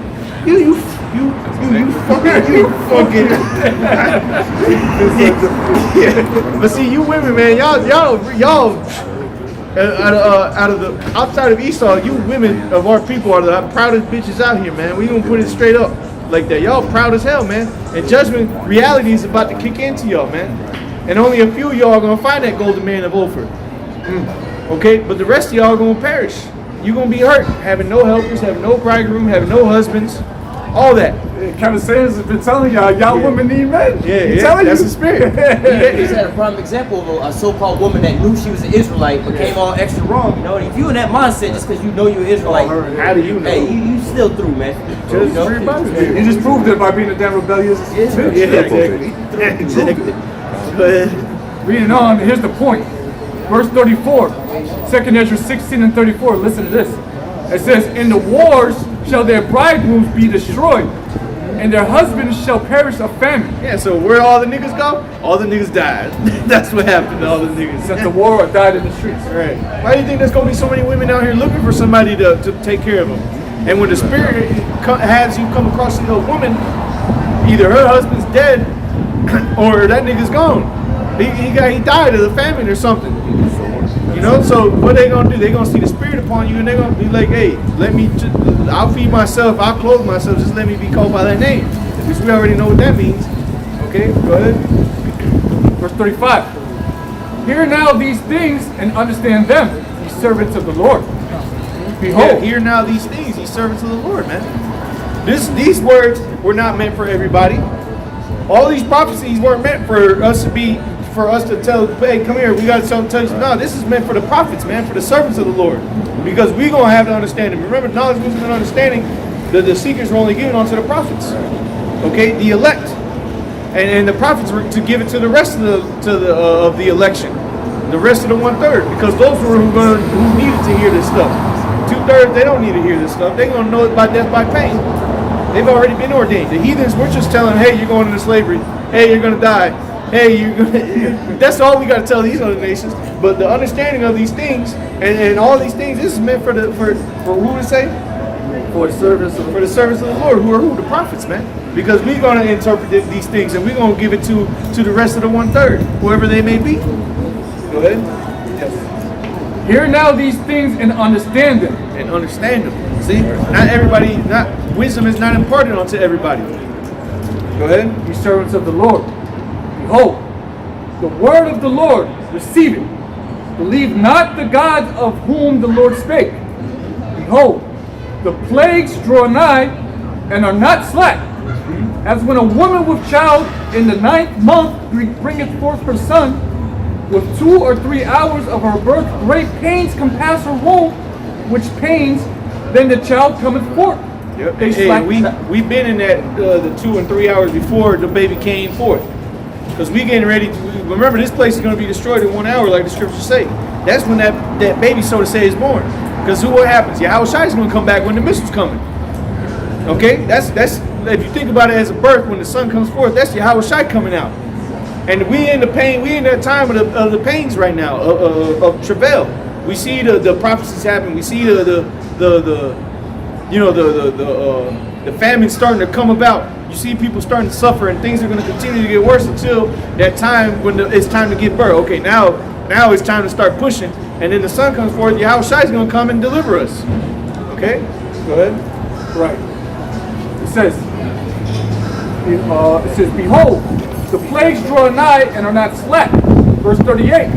As when a woman with child in the 9th month bringeth forth her son, with 2 or 3 hours of her birth, great pains compass her womb, which pains, and the child cometh forth, they slack not a moment. Yep. So there ain't no, oh no, I'm not ready. No, there ain't none of that. There ain't no, oh shit, we'll give her with another, with an epidural. No, there ain't none of that. You gotta push this one. Yeah, yo, we need you to push now. That's what we need you to do. It's gonna hurt. Go ahead. Even so shall not the plagues be slack to come upon the earth, and the world shall mourn. The world, okay? Not just Babylon, the world. Go ahead. And sorrow shall come upon it on every side. O my people, hear my word. Make you ready to the battle. Slack it. Make you ready to thy battle, and in those evils be even as pilgrims on the earth. Yeah, man. We're going to be moving about. We ain't just going to be standing in one spot. We watch those movies plenty of times. Niggas camp out in one spot for too long, they get caught. They get put to death. They get found out. Oh shit, these niggas hiding in the woods. Like the movie, what's the movie? It was a World War II movie, but they were showing them as Jews during that were getting persecuted, resistance or some shit like that. They stood in Defiance. That's what it's called, Defiance. And the guys were in the woods, and they started a little, so to say, a little place to house people who were escaping the Germans. They were so-called Jews, but they stayed too long in the woods to the point to where they found their ass, and then they had to leave that shit. We're gonna be as pilgrims on the earth, man. We're gonna be moving it about because we know that we can't sit idle. The scriptures even talk about sitting idle, man. You think we're gonna be sitting idle in Jacob's trouble? You gonna just sit in one spot? We gonna nah, man. Yeah. We know somebody gonna come eventually. Somebody gonna come in this bitch. Think of the Passover, the first Passover, man. You know, Yeah, exactly. they had to dip out of it. Yep. You know, there was no fucking around. Hey, you gotta go. Yep, exactly. You know, and that's how it's gonna be out here. We're gonna know when it's time to go. It's gonna be over and over. But I'll read it on here. I'll read that again. Verse 4. What is that? Verse 40. Duwada. It says, "O my people, hear my word, and make you ready for thy battle." That's verse 44. Oh no. Yeah, read it on. And in those evils be even as pilgrims upon the earth. Here's the good point. He that selleth, let him be as that fleeth away, and he that buyeth, as one that will lose. He that occupieth merchandise, as he that hath no profit by it, and he that buildeth, as he that shall not dwell therein. It keeps going on. It says, he that soweth, as if he should not reap, so also he that planteth the vineyard, as he that shall not gather the grapes. All right, read the next one. They that marry, as they that shall get no children, and they that marry not, as widowers. Yeah, so the point being is, don't be worried too much about what's going on. Don't worry too much about what you got going on. Right.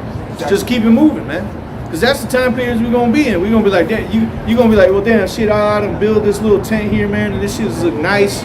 I got these couple people here with me, you know, and we're doing good and all right. Man, hey, don't worry about none of that shit. Just go with the spirit. Just keep it. The spirit tells you to keep it moving, man.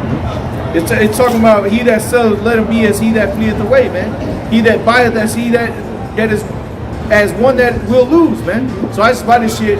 You got to have it in your mind, like, damn, I might have to get rid of this real soon. Hey, that's talking to us, bro. We gotta be in our mindset. That's talking to us. Yep. So yeah, you might have the new house, you got the 2021 new whip, fly shit. Right. All right. Yeah, it's cool though, but don't get attached to this shit because you're gonna have to leave that shit behind. You might have to leave it on the highway. Yep. You might be traveling somewhere and shit hits the fan when you driving like, oh shit, you gotta get into God mode. Checkpoint up ahead. Yeah, it's straight traffic. It ain't going nowhere. It's getting dark. You might have to leave, abandon that motherfucker, man. All right. They checking palms. At the checkpoint, you're gonna have to dip through on some ninja shit, man. On some, you know what I'm saying, Bruce Lee shit. Get out of there. Yep. And dip into the wilderness. All right, real quick. 1 Corinthians chapter 10, verse 12. Wherefore let him that thinketh he standeth take heed lest he fall. I'll read it again, bro. 1 Corinthians chapter 10, verse 12. Wherefore let him that thinketh he standeth take heed lest he fall. Hey, that's perfect. If you think you stand, take heed lest you fall. Because what? The Lord's gonna make people fall out here. I'm gonna give it to you a second. Yeah, the Lord's gonna make people fall out here. Okay? And so the Lord's telling you to take heed to this. These are the prophets up here. These ain't just some dudes that got together on some shit like, oh, we met you on the internet. Oh, let's read the Bible. No, the Lord literally set all this up. And it's happened all across the earth. He's giving you a bone. He's giving you a way out. It's in your best interest to do what the Lord is asking you to do while you have the liberty to do so. Yeah, real quick too, the scriptures say that with the same trouble the Lord shall give thee a way out. Mm-hmm. So the Lord's always going to give us something, especially with the time of trouble that we're coming into. The Lord's going to give the men of the Lord a way out. And you're going to have the spirit, knowledge, wisdom, and understanding shall be the stability of the times. You're going to have that knowledge, wisdom, and understanding and be like, oh shit, I need to hit the road right now. I need to dip out. Okay? But, Shalom with that, brothers come up next.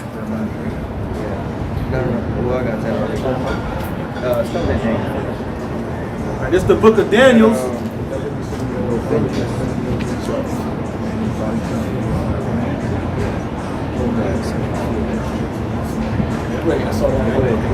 It's the book of Daniel, 12, starting at verse 1. Daniel 12 and 1. And at that time shall Michael stand up, the great prince, which standeth for the children of thy people, and there, reading on, and there shall be a time of trouble, such as never was since there was a nation, even to that same time. And at that time thy people shall be delivered, every one that shall be found written in the book. Hey, so, continuing on in the spirit, going into these things that's coming upon the earth right now, man. All right, there's a time of trouble since there was a time of trouble, a worse time is coming that was, not since the beginning of the foundation of the earth, even to the same time. All right, so you can think about all the atrocious things that didn't happen, World War I, World War II, Mount Vesuvius, you know what I'm saying, transatlantic slave trade, man. These times that we're coming into is gonna, far outshadow all those things, man. Because like the brothers was going into, you got, thermonuclear warfare coming, famines coming, riots coming, all right, you got Leviathan coming, the chariots coming, all right, all these different things. People have never really experienced all these things like this, especially on such a grand scale, all right. And now in the time that we're living in, all right, everybody's on a different type of system. Back in the olden days, you had people that used to either farm and things like that, but now, people depend on what? The grocery stores, trade and transport. All right, everybody, they're pretty much onto they're living in an enabled world. All right, so a lot of these people can't really survive without too much things. You seen what happened out there in Texas? The power went out, man. People was losing their minds, man. They was sitting there, oh, I'm gonna get a little smart. I'm gonna go over here and sit in the garage and turn the car on and stay warm. But they too damn dumb and don't even realize they just caused their own death, man. All right, all these things are coming upon the earth all at once, man. All right, continue on with that. Reading on. Read that again.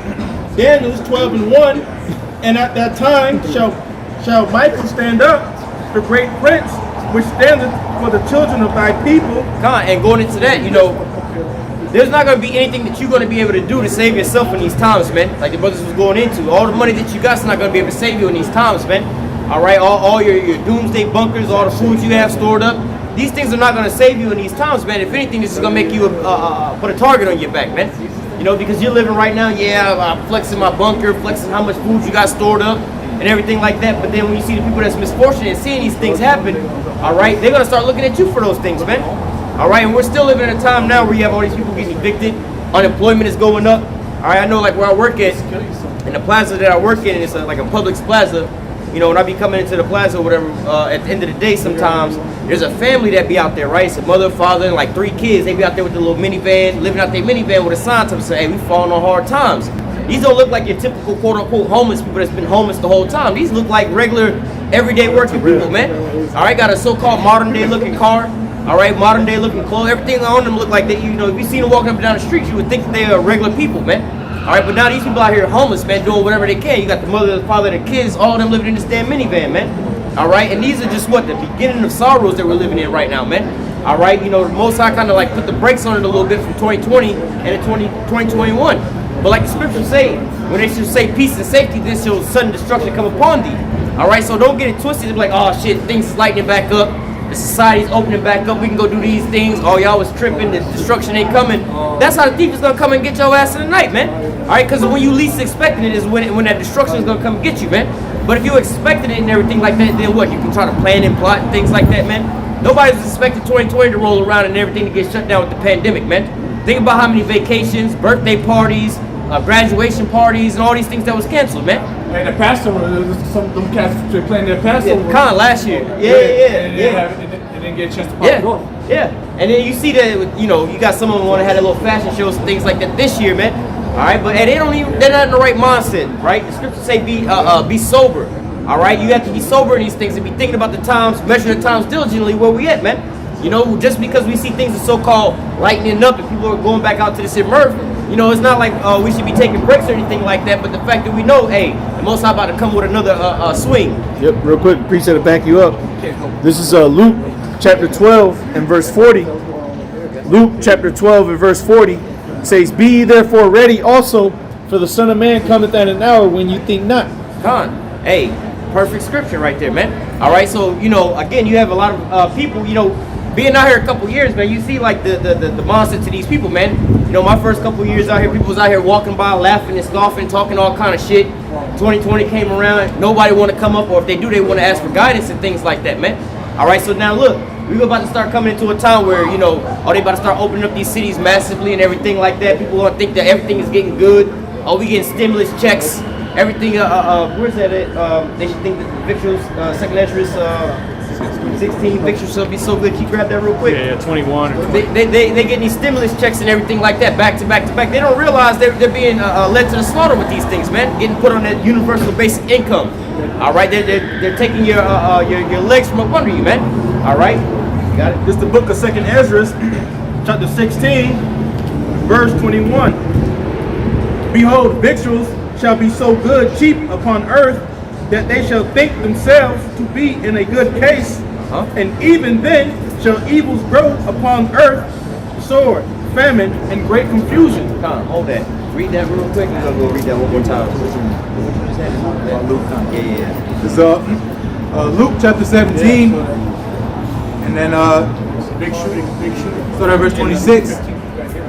Luke 17 and 26 says, as it was in the days of Noah, so shall it be also in the days of the Son of Man. They did eat, they drank, they married wives, they were given in marriage until that Noah entered into the ark, and the flood came and destroyed them all. So the scripture said they was eating and drinking, right? And that's not like, you know, because we all got to eat and drink, you know what I'm saying, to be sustained. But what it's talking about is more or less like how we have the things that's going on around here. Like a little while ago, they had some type of party going on, bringing out the balloons, some type of celebration. All right, you know, you might have a graduation party, you know, people getting married, an engagement party and things like that. You know, when people are not thinking far out, you know, they be like, oh, we about to celebrate this, we about to celebrate that, when they should be in a mourning state right now, man. Knowing that, look, man, these things is all coming to an end. All right, we're the only ones that's really rejoicing right now because we know our salvation is not. You know, but as far as them and their mindset is being still glued to this here place, all right, they shouldn't be in that mirth spirit right now, man. But yet and still, just like the brother just read, they was eating and drinking and giving into marriage and things like this, man. All right, you have right now people planning weddings and things like that, but like, come on, man, like, you're not measuring time diligently, man. We're not gonna be here that much more longer. You know, they got this thing here in Florida where it's like a prepaid college fund for your kids. I hear a little commercial on the TV, like, oh, you can, on the radio, you can go ahead and get your kids' college paid for. Like, man, them kids ain't gonna make it to go to college, man. We're not gonna be here that long, man. You know what I'm saying? But this is the mindset that the people have, man. Read that one more time. God, keep reading too.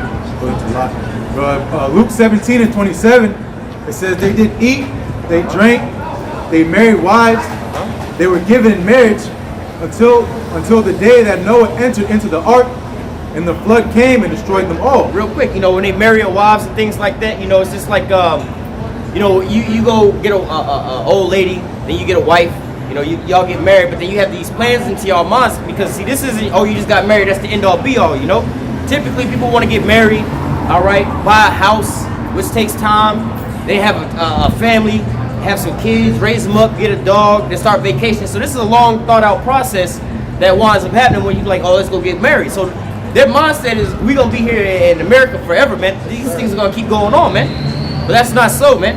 All right, you should, like the brothers, one of the brothers read earlier, you know, let's say if you buy as if you possess not, you know. If you have certain things, you know what I'm saying, like, hey, it's gonna be gone anyway, man. I don't really plan on this being, you know, my end all be all, you know. I don't plan on being in this house and passing this house down onto my kids, man. You know what I'm saying? I got a house or whatever right now, but I'm not really worried about all that shit, man. All right, go ahead.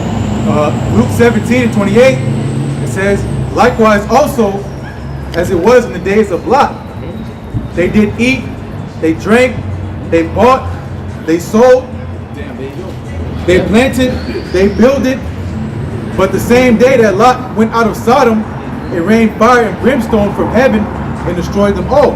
Hey, Con, hey, a prime example, you know, like what you reading here, we had a prime example that the brother just, Luke 17. The brother was just reading about, you know, our people that know that they're Israelites, they're in this shit truth. What are you out here doing right about now, man? Eating and drinking, giving it a marriage, partying and living it up, man. When the gates of salvation is right here, man. All right, but hey, grab that real quick in 2nd Ezra 15 or 2nd Ezra 9.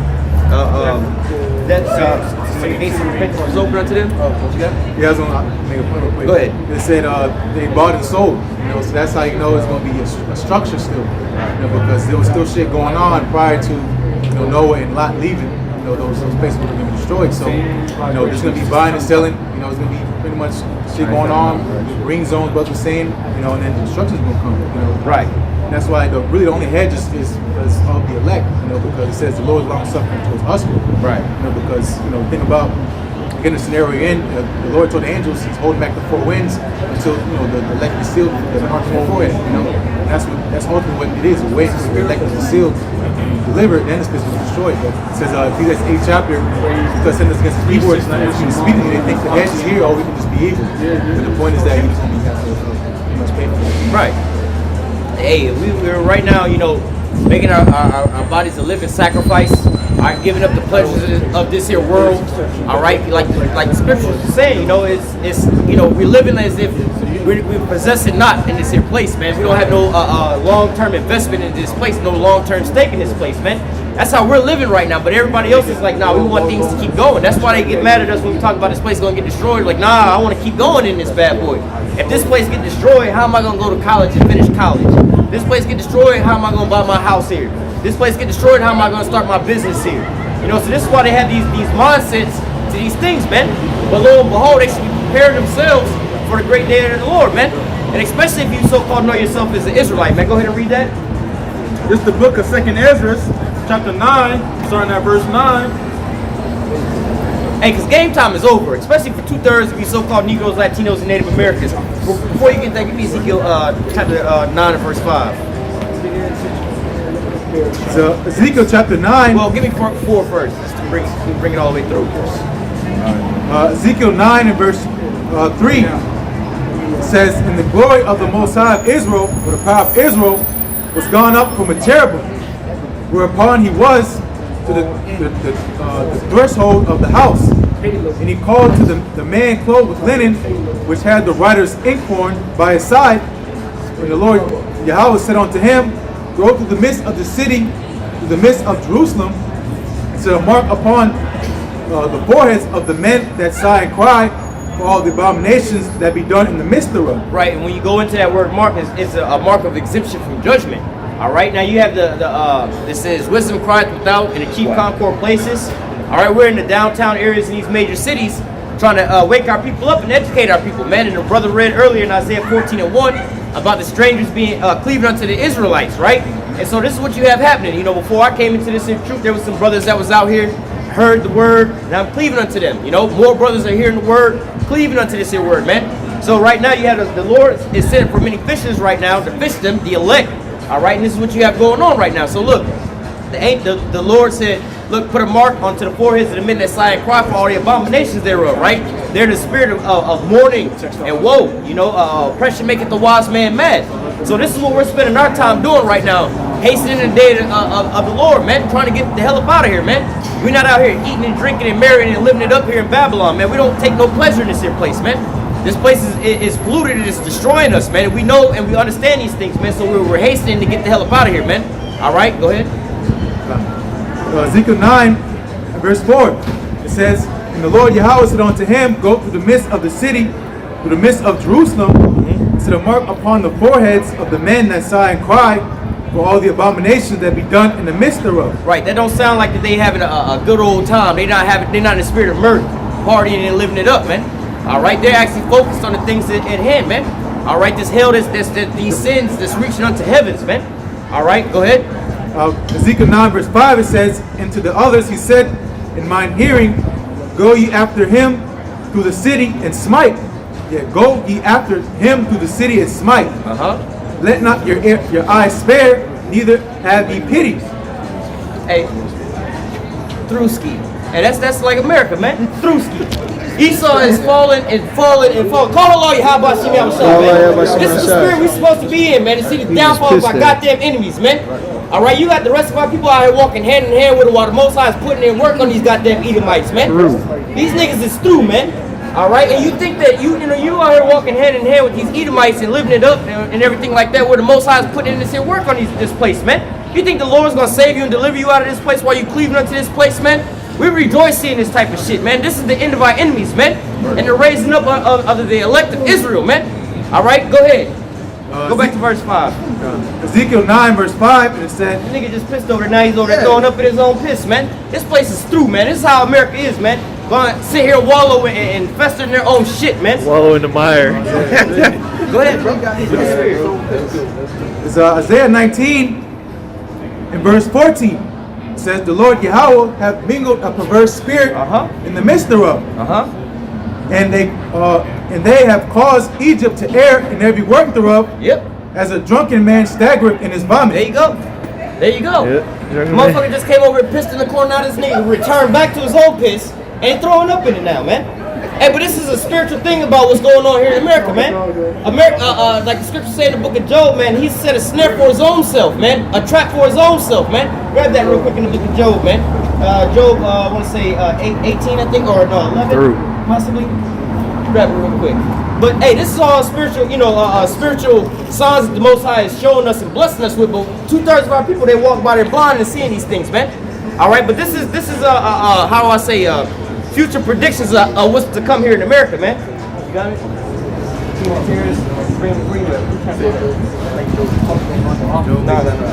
18. Snares laid for him. Yeah. Starting like verse, I think it's verse 8 or whatever. Job 18.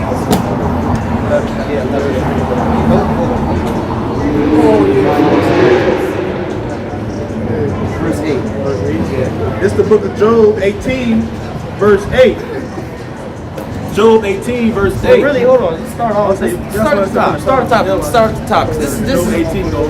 Yeah. It's the book of Job, chapter 18. Hey, sit in the dust, O virgin daughter of Babylon. You can grab that too. I think it was that there for some Verse I was 1. thinking about that earlier today. Go ahead. Then answered Bildad the Shuhite and said, how long will it be ere you make an end of words? Mark, and afterwards will we speak? Wherefore are we counted as beasts and reputed foul in your sight? Keep going. He teareth himself in his anger. Shall the earth be forsaken for thee? And shall the rock be removed out of his place? Yea, the light of the wicked shall be put out. Hey, that's the beginning of it all, man. All right, because you never would see how. And they would always look at it in America as our people as being the drunkards, the homeless, the bums walking around here, man. Well, right now you got Jake. Actually, 2/3 of our people are out here that's actually living way better than them, man. But this is where we coming at, man. It's like the scripture say, is this the man that made the earth to tremble? Is this the nigga that's ruling over all the nations? This what it's come to, man? Hey, but this is the fall of our enemies right now, man. You people still thinking and putting your trust into these damn Edomites. And you don't see what the Most High is doing to them, man. All right, go ahead. Reading on. Yea, the light of the wicked shall be put out. That wisdom is put out, man. You got a limit. Your limit should tell you when you need to stop. But no, you ain't got no wisdom, man. Go ahead. And the spark of his fire shall not shine. The light shall be dark in his tabernacle, and his candle shall be put out with him. Right. You know, you got the so-called Illuminati, these top people that have this here wisdom to know how to do certain things. But even on the smaller, lower levels, all right, you know what I'm saying? Esau know how to maneuver in his system, all right, way much more than Jake. But now you seeing Esau making these rash and dumb decisions, man. You see their children out here, it's the new niggas, man. They out here sagging their pants and being rappers and getting all tatted up and everything like that, man. All right, they out here doing all the same things that our people used to be doing, man. You got a heroin epidemic where these junkies is over here shooting up and dying all in the streets, man. All right, they gonna be the new heroin babies and things like that, man. All right, but this is where we coming to, man. Verse 7. The steps of his street shall be straightened, and his own counsel shall cast him down. Right, his own mind, his own counsel is casting him down, man. And when we talk about on a large scale with the governments and everything like that, man, you know, you can go back beforehand like, yo, they decided they're going to come out with this thing called the internet. You know what I'm saying? But then guess what happened? Yeah, well, I think we're going to read it, but you know what I'm saying? Well, there's another verse to say his tongue basically shall fall upon him, man. All right, so his own devices, his things is catching him up, man. The own things that he set up, his own counsel is over here deceiving his ass, man. All right, you see it happening every day, man. Some of these damn Edomites think that they can go and do this and doing that, and then you see them catching that swift ass judgment, man. All right, like, well, what made you think you was gonna go in there and swim with a goddamn shark and not get fucked up, man? Play with the damn tiger and not get fucked up, man. All right, these proud ass Edomites, man. All right, go ahead. Verse 8. For he is cast into a net by his own feet. Cast into a net by his own feet. And again, like I said, on a larger scale, this is what you see going on with these Edomites, man. They've been running the world like we can speak on the wars and rumors of wars, man. All right, after World War II, they had the Cold War. They was going at it with Russia and everything like that. Formed up to NATO and made a conglomeration, and they started encircling around Russia. Now, Russia was a dead-ass bear at that point in time, right? Russia was a third-world country. But because you kept going around them, you know, some part of the spirit, the Most High raised them up with the hooks to their jaws. This was like a sleeping bear, man. But you provoked the bear. Now the bear about to come out and waste the land with nuclear weapons, man. He wasn't fucking with you at first, but you decided you was going to encircle around him. So he's like, all right, before you get me, I got to get you, man. Your own counsel is bringing this shit upon you, man. All right, read that again. And you see what Leonardo DiCaprio showed. He saw what happens when you mess with a bear in that one movie. Oh, get I tore his ass up. Go ahead. Verse 8. For he is cast into a net by his own feet, and he walketh upon a snare. Right, a net and a snare, these are like traps, man. All right, but the ones that his own traps that he set, man. All right, like going again back into the internet, man. They created the internet for certain things, but so much information is on there, man. But then you also have all this here wickedness that's on the internet. You can see twerking, knockout videos, all kind of wickedness on there. But guess what else is on the internet, man? Guess how the majority of all of us woke up, man? From seeing this here truth that's on the internet. That's why they trying to censor us from all these things, man. But it was him that created all these things, man. But now it's coming back to hit him in the ass, man. They try to pull off these fake things or these fake, these how they call it, false flags and everything like that. But then guess what? Because he decided he wanted to track everybody and give everybody goddamn smartphones with these high-tech cameras on there, everybody pulled out cameras on their ass, man. So you can't get away with your wickedness, man. But guess what? Your own counsel is now coming upon you, man. You thought you was wise. You thought you was smart. You thought you was doing something, but it was really the Most High that was directing your steps at that point in time, man. But now that witchcraft, was that in Nahum? You grab that Nahum, I believe, 1 and 4 or something like that. But nevertheless, you know, his own witchcraft is and these demons that he consulted is really deceiving his ass right now, man. All right. Oh, so Nahum chapter 3. Start at verse 4. Nahum 3 and 4 says, because of the multitude of the whoredoms of the well-favored harlot, the mistress of witchcrafts. Mistress of witchcraft, the top of the top, man. All right, and everything here is all witchcraft, man. From the perception that you see on TV, the false media. All right, shit, all the advertisement they put out here. Hell, look at these women out here, man. You know what I'm saying? All these things out here, it's all fake, a facade. It's all basically like witchcraft, man. All right, go ahead. Nahum 3 and 4, it says, because of the multitude of the whoredoms of the well-favored harlot, the mistress of witchcrafts that set up nations through her whoredoms, right, and families through her witchcrafts.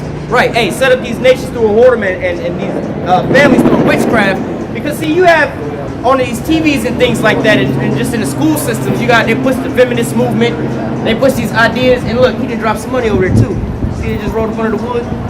Like a $10 bill just rolled it. See, it's coming back out. Go grab that. There's some ties right there. No, that's it. It's gone. I was about to say he done lost all. Might be a trap, brother. True enough. Yeah. Say he robbed him. True enough. Hey, but he saw through the motherfucker business. Threw up in his own shit, then he lost his money, man. It's a bad day to go home. Yeah. But going back into this, so these nations and things like that through their witchcraft, all right?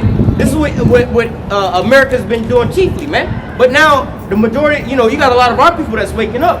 But a lot of these Edomites are actually believing these ideologies and these witchcrafts, and it's selling them down the block, man. It's destroying them. All right, go ahead. Nahum 3 verse 5, it says, behold, I am against thee, saith the Lord Yahweh of hosts. And I will discover thy skirts upon thy face, and will shew the nations thy nakedness. Right, and so like when it's like, that's the clearest example that you have right there. You see a woman walking around and the wind blow and the skirt blow up. You see all her private parts, man, all her goods and everything like that, man. All right, you see their nakedness, things that you don't want everybody else to see, man. And this is what these nations, I believe it was China dealing with the Americans. All right, and they was basically blasting the Americans about basically like the Black Lives Matter, like, oh, wait a minute, y'all being hypocrites. What about the Black Lives Matter protests and the Black Lives Matter things that's going on? But at the end all be all, they calling them out for what they was doing to Jake, man. All right, it's like, wait, you want to police the world, but look how you treat Jake, man. All right, you want to sit here and save the world and everything like that, but look at your bank accounts, man. You ain't got enough money in there, man. All right, how long to him that laid himself with thick clay, man? How long you gonna keep going on with this? How you gonna try to give everybody else advice? Hey. Hey, grab your stuff, man. But nevertheless, man. I got loser. Oh, I get one for you. Go ahead, man. Yeah. Quick one. This is, I got you. Real quick. This is Habakkuk. This is Habakkuk chapter 2. Start at verse 5. Verse 5? Yeah, just scroll down. All right. Habakkuk chapter 2 and verse 5. Yea, also, because he transgresseth by wine. Right, and going into that wine, the philosophies, their lies and things like that. Going back into what the brother reading over here, man, this is that witchcraft they're pushing out in these other nations, not just there, but also over here. But now these people are starting to wake up. Like I said, you had the Chinese people over here talking to the Americans, like, wait a minute. Y'all being hypocrites, man. They're starting to sober up from these different things that's going on, man, and pulling away from them, man. All right, go ahead. Yea, also, because he transgresseth by wine, he is a proud man. Neither keepeth at home, who enlargeth his desires as hell and as his death, and as cannot be satisfied. Right, he needs to keep it at home, so he's always on what they call the foreign policy, man. Why don't you just worry about what you got going on over here instead of going over there and policing the world, man? Oh, there's humanitarian, or how they call crimes against humanity or whatever going on in this nation. They starving out the people over there. But what about what you doing over here to America, man? All right, shutting down all the jobs, got all this unemployment, raising up the price of food and everything like that, man. Look what you doing, man. But now the nation's starting to call you out over these things, man. All right, this isn't the golden city as the people had in their mind. Like, wait a minute, y'all not the saints of the Most High, man. All right, y'all are actually the damn devils, man. Go ahead.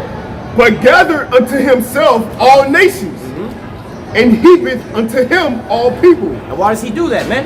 All right, not to have them all on the same level as him. No, to enslave them all and take all their resources and things like this, man. All right, go ahead. Verse 6. Shall not all these take up a parable against him? And a taunting proverb against him? And say, woe to him that increaseth that which is not his. Hey, not so long ago, there was no nation on the face of the earth that would talk like this to America, man. You know why? Because in World War II, they dropped them damn those nukes on Japan. Yeah, con. But nevertheless, after that, you know, now these other nations are gathering themselves up, and they're getting these arms from Russia, and they seeing Russia now being a guardian to them. Like, well, we don't need to get no oil from America no more. We don't need to get military weapons from America no more. We can sit over here, we can walk around and hold our head up. We don't gotta be scared of America no more, man. Russia got our back, man. So now these nations are looking at America now, they're like, hold up, bro. How you gonna tell us something when you can't even worry about what you got going on at home, man? All right, go ahead, read that part again. It says, woe unto him that increases that which is not his. How long?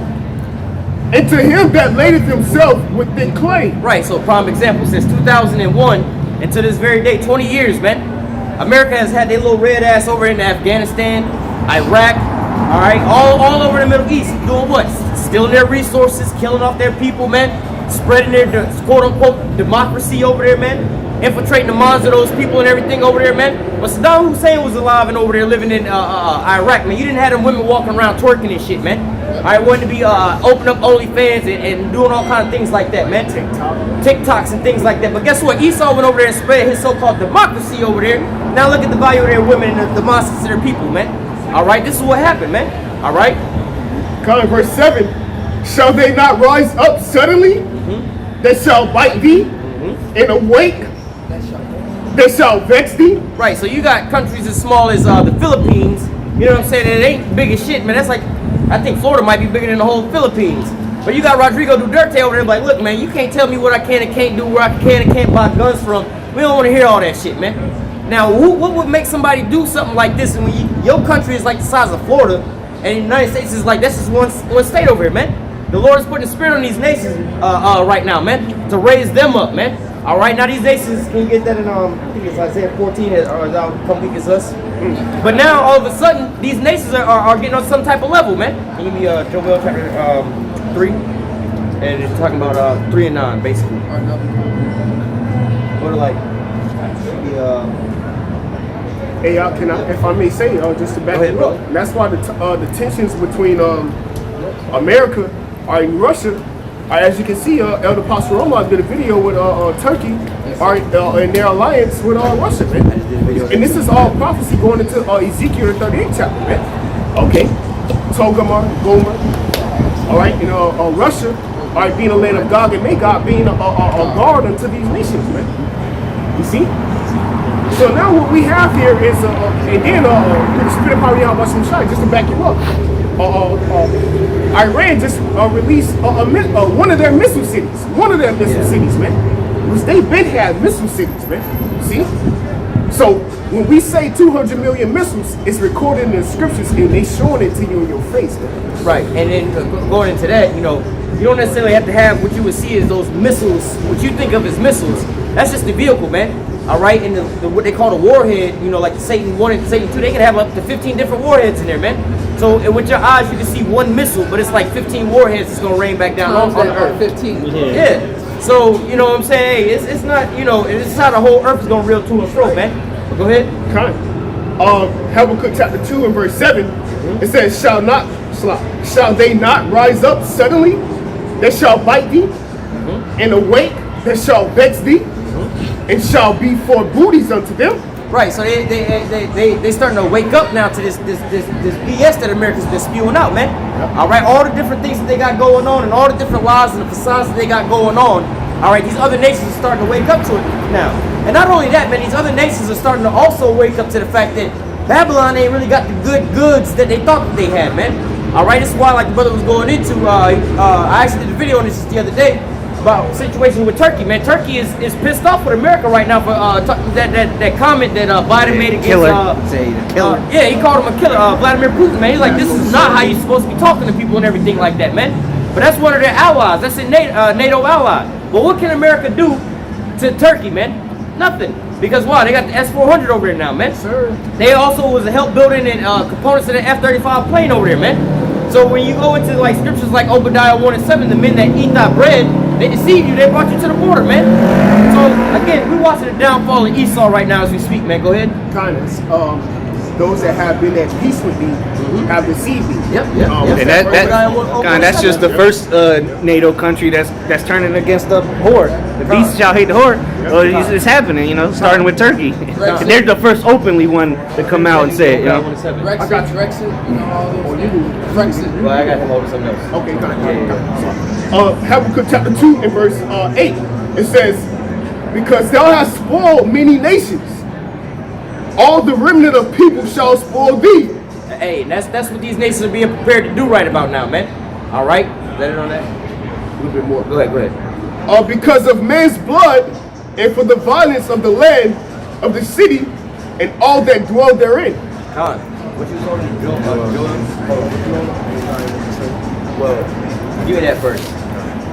So Joel chapter 3, and start at verse 9. Well, hold that. Grab that first because we just spoke on that 1 and 7. This is the book of Obadiah 1 and 7. All the men of thy confederacy have brought thee even to the border. Con, and going into a confederacy, these are your people that's on your same side, man. These are your so-called allies and things like that, man. Hey man, back up. Get back. Last time we're gonna tell you. Go ahead. Anyway, going back into that, you know, this read that again. This is the book of Obadiah 1 and 7. Esau hurt. Hey, what y'all missed was he pissed over here in the corner and returned to his own vomit and threw up in that shit, man. But go ahead. Obadiah 1 and 7. Somebody just called judgment over there. All the men of thy confederacy have brought thee even to the border. Right. This is one of the things that make America such a dominant military presence on the earth, man. Because not only does America has, I think, like the third largest military when it comes to people size. All right, just the American military, just the American military branch. Then you got like the National Guard and everything like that, right? So they like number 3. But then when you take into account NATO, this is the biggest military force there is on the face of the earth, man. All right, we combine all the different NATO nations and everything like that, and then each of these NATO members don't even put in all their troops into that. So it's like, oh, we'll just allocate 10% of our troops over there. So if the NATO military get decimated, the nations that's in NATO can send their whole full force over there, man. All right, so this is this big conglomeration of nations that are ruled with Esau. Yeah, the beast system. Go ahead. That was it. Obadiah 1 and 7. All the men of thy confederacy have brought thee even to the border. The men that were at peace with thee have deceived thee. Right, and a couple of different examples. Again, Turkey. We were just talking about Turkey, right? Turkey wanted to buy that S-400, and America tried to put sanctions on them, and then they had to draw back from all that because they realized they stuck between a rock and a hard spot with that, right? You know, over there in Turkey, America got a lot of their nuclear arsenal that's sitting over there, man. So what you gonna do? They can hold your nukes hostage over there, man. You can't fly over there and take them from them, man. All right, and that's a great strategic place to be launching off military campaigns in the Middle East over there, man. All right, then you got they over there siding with Russia, but then you got another NATO member, American ally, Germany, man. Trump wants them to. You got an article? I got an article, yeah. Go ahead. Just to back you up. This is from CNBC. It's titled under politics. U.S. sanctioned Turkey over purchase of Russian S-400 missile system. It says, get right to it. It says, Washington, the Trump administration slapped sanctions on Turkey on Monday over multi-million-dollar acquisition of Russian missile system. The long-anticipated move is expected to further stroke tensions between Washington and Ankara. Right, and that was Trump, during Trump. Right. Now Biden just slapped some sanctions on Russia. So it's getting worse. Y'all thought it was going to get better with Biden. It's getting worse. This is the end. Yeah, it can. Yeah, but this is who you voted in office. Right. This is your king. Yeah, this is your leader of the Democrats, man. You know. Hey, but this is also everything you see and everything being brought together. Yep. Go ahead, brother. And if you see the spirit on Putin, man, he just like, look, man, what you seeing, you know, you calling shit out on me, it's what you see in yourself. The characteristics you see, like in Putin, like he just got like a nonchalant, like if you see his spirit concerning the whole thing, he like, man, look, You don't want those. y'all don't want none of this right here, man. Like I'm in a position of power. You feel what I'm saying?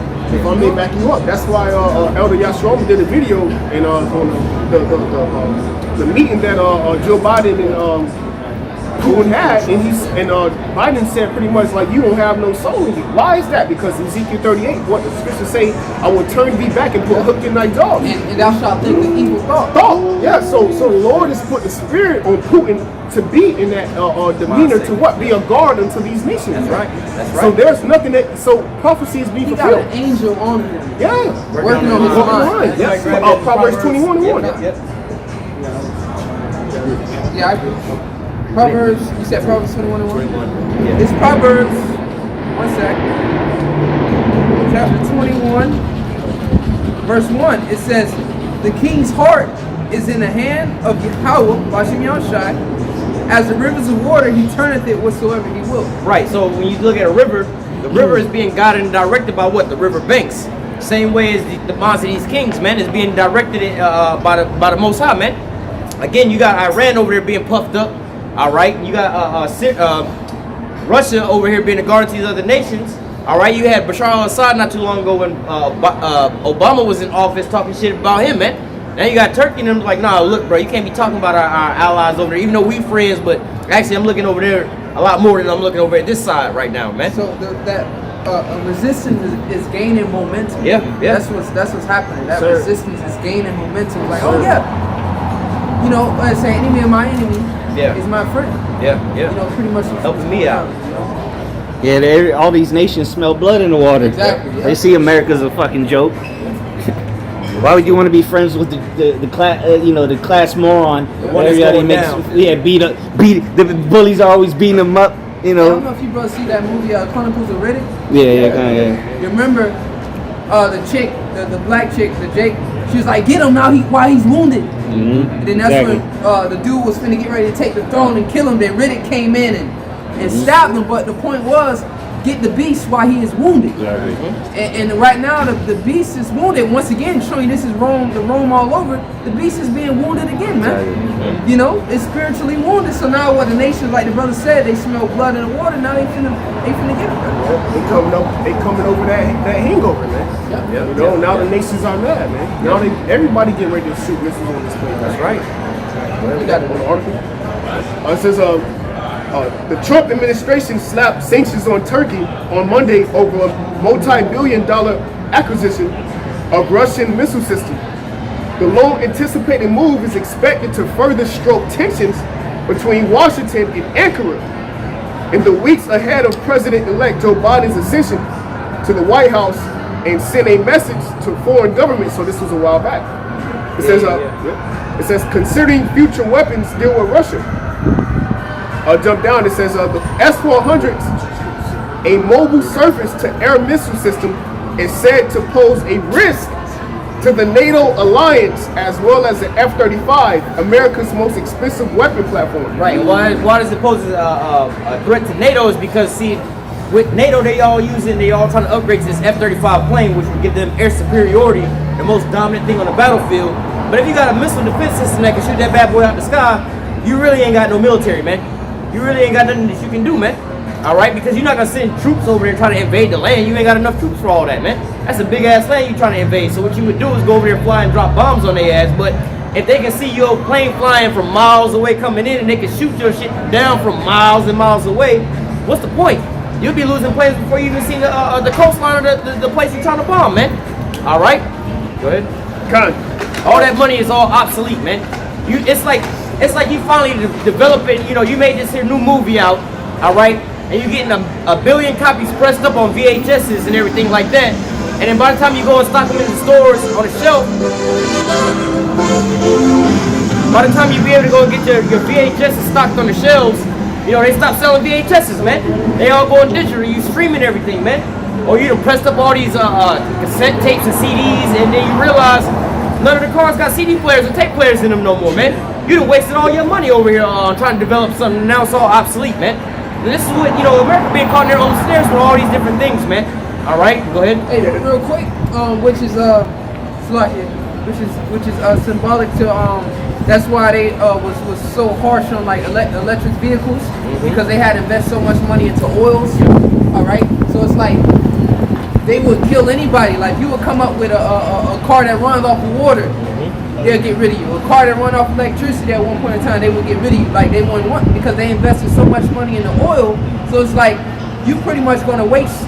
You know, you're going to waste our investments in this oil if you come up with another source of energy to run these vehicles off of, man. You know, so going back to that, you don't put all your money into this. You know, it's like your enemy changing up the game plan on you. You've been working on, you've been fighting, working on the throw the left hook, but when you get into the fight with him, he throw the right hook on you. You know what I mean? So you trained the whole time to block the left hook, but when you get in there, he throw the right hook on you. You know what I'm saying? So that's pretty much what the S400 is to the F35, man. You know? That's a big game changer in this whole thing, man. That's wasting your time. That take years of technology and engineering to develop a plane like that. So now you done wasted all that time, man. And money. And it's like they have to keep spending, which is devaluing their money. Again, you just being brought to the king of terrors, man. All right, this is all the things that bring you to your demise, man. You got more than that? Yeah, just go ahead. This is the point right here. This is the point. It says, despite warnings from the United States and other NATO allies, Turkey accepted the first of 4 missile batteries in July 2019. A week later, the United States cut Turkey. It says, I'll read it again. This is the point of me actually bringing out this article. It says, despite warnings from the United States and other NATO allies, Turkey accepted the first of 4 missiles, four missile batteries in July 2019. A week later, the United States cut Turkey a financial. Hold that right quick. Read that one more time. Yeah, the Confederacy part. This is the book of Obadiah 1 and 7. All the men of thy confederacy have brought thee even to the border. The men that were at peace with thee have deceived thee. So, going back to what the brother was just reading about them taking that S400 over there. Now, if you understand about that system, they don't just say the S400 and they send it on a plane over there to you and drop it off and you get it, you have to work on it and everything. No, they say it's a whole complete package, man. When you get this S400, you also get Russian troops to come over there. It's like you've written it. You don't even get to own it. You basically written it because it's going to come with the Russian staff to maintain it, to shoot it off, the program and everything. All you doing is getting the rights to put it on your land, right? So just imagine if America decide they want to get mad with Turkey and try to go bomb Turkey and they hit one of them S400s over there, well, you just provoke Russia to war, man, because you're destroying their equipment, man. You done kill some of their soldiers, man. So your ass is stuck into this here trap, man, and there's nothing you can do about it, man. That's why they stopped in Syria. Yeah, that's why they stopped in Syria. You don't hear nothing about ISIS no more, man. They put that S3. That disappeared. It's like an S300 they put over there. Same with Venezuela, man. Same with Venezuela. They was over there trying to hijack Venezuela and put up their little puppet with Juan Guaido over there. But then all of a sudden, Nicolas Maduro is such a bad man. Then they got that. They got the S300 over there. And America don't even want to go over there no more. And Russia put one of their moves on them. You know, because I remember the time of the conflict, Russia was like, hold on, we signed a deal with Venezuela like 30 years ago, but now it's up time for us to go over there and maintenance or whatever they had going. They had a bunch of troops out there. Yeah, so they had to send troops over there on a plane. You know, they pushed some paperwork and said, okay, now we over there now. Yeah, and they had the Russian troops guarding Maduro. And then they also pulled out the gold that they had left over there in Venezuela and put it on the Russian planes and took him out because basically the Venezuelan government, Maduro, no wanted to pull their gold up out of the banks of, like, I think Britain or England or something. They was like, nah, you can't do all that. So Russia sent their plane over there, took their gold, like, all right, well, what America gonna do to us? You see? So these are just tensions that's being raised up, and America used to be able to be like, oh, you can't do that, we'll swat it down. But now America's like, I wouldn't advise doing that. Well, what you gonna do about it? You know, we got Russia over here. That's all they can do is really talk shit about these things, man. That's it. That was it on that? Yeah. All right, I got this real quick. Read this one more time, and then we got you on that. Obadiah 1 and 7. All the men of thy confederacy have brought thee even to the border. Yep, and the men of thy confederacy, as we always go into Revelation 17, but this is the EEC, our European Economic Community. The European Economic Community was a regional organization that aimed to bring about economic integration among its member states. So that's that confederacy. That's that agreement, man. All right, to be confederate, to con means with. All right, it says it was created by the Treaty of Rome of 1957, man. And I think that's before the EU was. That was the original Yeah, EU. the original, man. Which, and like Elder Tahar said, it showed you that this is Rome all over. They had an Treaty of agreement called the Treaty of Rome. Okay, and it says upon the formation of the European Union in 1993. All right, the EEC was incorporated into the EU and renamed the European Community. So that's the Mennonite Confederacy in what, Turkey? All right, I believe Turkey came, what, 1958? If I'm not mistaken. Entered into NATO, you mean? Entered into NATO, yeah. 1958. Something like that. Okay, so the men of that confederacy that was at peace with thee have deceived thee, man. Right. Okay? And then, like, I think you mentioned earlier, the purpose of them getting, because remember, it's Esau that's running Turkey. So the purpose of that's a strategic place because that's Asia Minor. It separates Europe and Asia. You know, that's right there because there's no way around it unless you go through the water. You know, exactly, it's a bridge. The reason why that's so strategic for them, like when you think about after September 11th, right? They're bombing the hell out of the Middle East. America don't got it, like, so you gotta understand these planes. You can either fly with a full tank of gas but no weapons, or limited weapons, or you can have a half a tank of gas and more weapons. America's not flying fighter jets from out of Tampa all the way to the Middle East for one sortie to go bomb some shit, turn around. They ain't got enough gas. So when you go back to World War II, we had the kamikaze pilots that was coming over here, man. They only had enough fuel to make one trip. They couldn't turn back around and go back, man. All right, and they didn't have no real weapons, big bombs and stuff like that because they had to have more fuel. So places in the Middle East that was getting bombed, a lot of those planes were taking off from Germany, Turkey, and places like that. And the naval ships, you know, they got a bunch, Mediterranean Sea. Right. Because they keep their military over there, so it's a shorter trip that's going around with these here places, man. But hey, if America start losing their allies with all their arsenals that's over there, how you gonna make a preemptive strike or a first strike onto to your enemies that's over there already? If you can, you know, you just out there, you know, you ain't got no more homeland over there, man. Like Iraq, I think it was Iraq a couple of months ago. They were like, "We want your troops out of here." They wanted the American troops out of there. So that, you know, and that's not even an American ally. That's just somebody they just fucked up, you know, and set up shop. You know, stole their land for that base. Got a question? When you think they're gonna exile us back to Israel, bro? Or we staying here? Or Israel staying here? Well, this land. First of all, you see yourself on this hit list? Yes, sir. All right. So basically, we're not gonna get taken up out of this here land and get taken over there like in that mindset which I perceive that you're speaking of. The Lord is gonna actually come and deliver us up out of this here land in the midst of what they call World War III, when the thermonuclear missiles come and destroy this here land. All right, the Lord is gonna come and deliver us in what the world calls so-called UFOs. You got that date yet? That world date yet? The what? You got that world date yet? World date? The world date. Yeah. World date? Nah, nobody knows the day. The scripture say. Well, we're kind of going into these things right now, but really the Lord says it's going to come as a thief in the night. And so what we were just going into is the catalyst that's drawing all these tensions up into World War III. And so we can understand by measuring the time diligently in the scriptures that in the midst of World War III, the nations are going to be fighting each other. All right, then the Lord's going to come back in these so-called UFOs. All right, and then that's when, you know, they're going to launch these thermonuclear missiles over here. And the Lord's got his elect over here. Mainly the main destruction is going to happen here on this here land. So we can measure the time diligently, like, well, the land over here is going to get destroyed in America. The elect is over here in America. The Lord's coming back with the chariots. It's going to have to happen simultaneously. So as those missiles are coming down over here in the midst of World War III, that's when the chariots are going to come and take us up out of there. So it's not necessarily a date that we're looking for. We're just measuring based off of these prophecies and things like that because of the fact we know once. And then there's also going into the mark of the beast. They got to implement the mark of the beast. All right, things in Babylon got to fall. Hey, show him the sign, the mark of the beast. Yo. The literal thing out there in Australia, they put a literal thing right there, right? Yeah, there you go.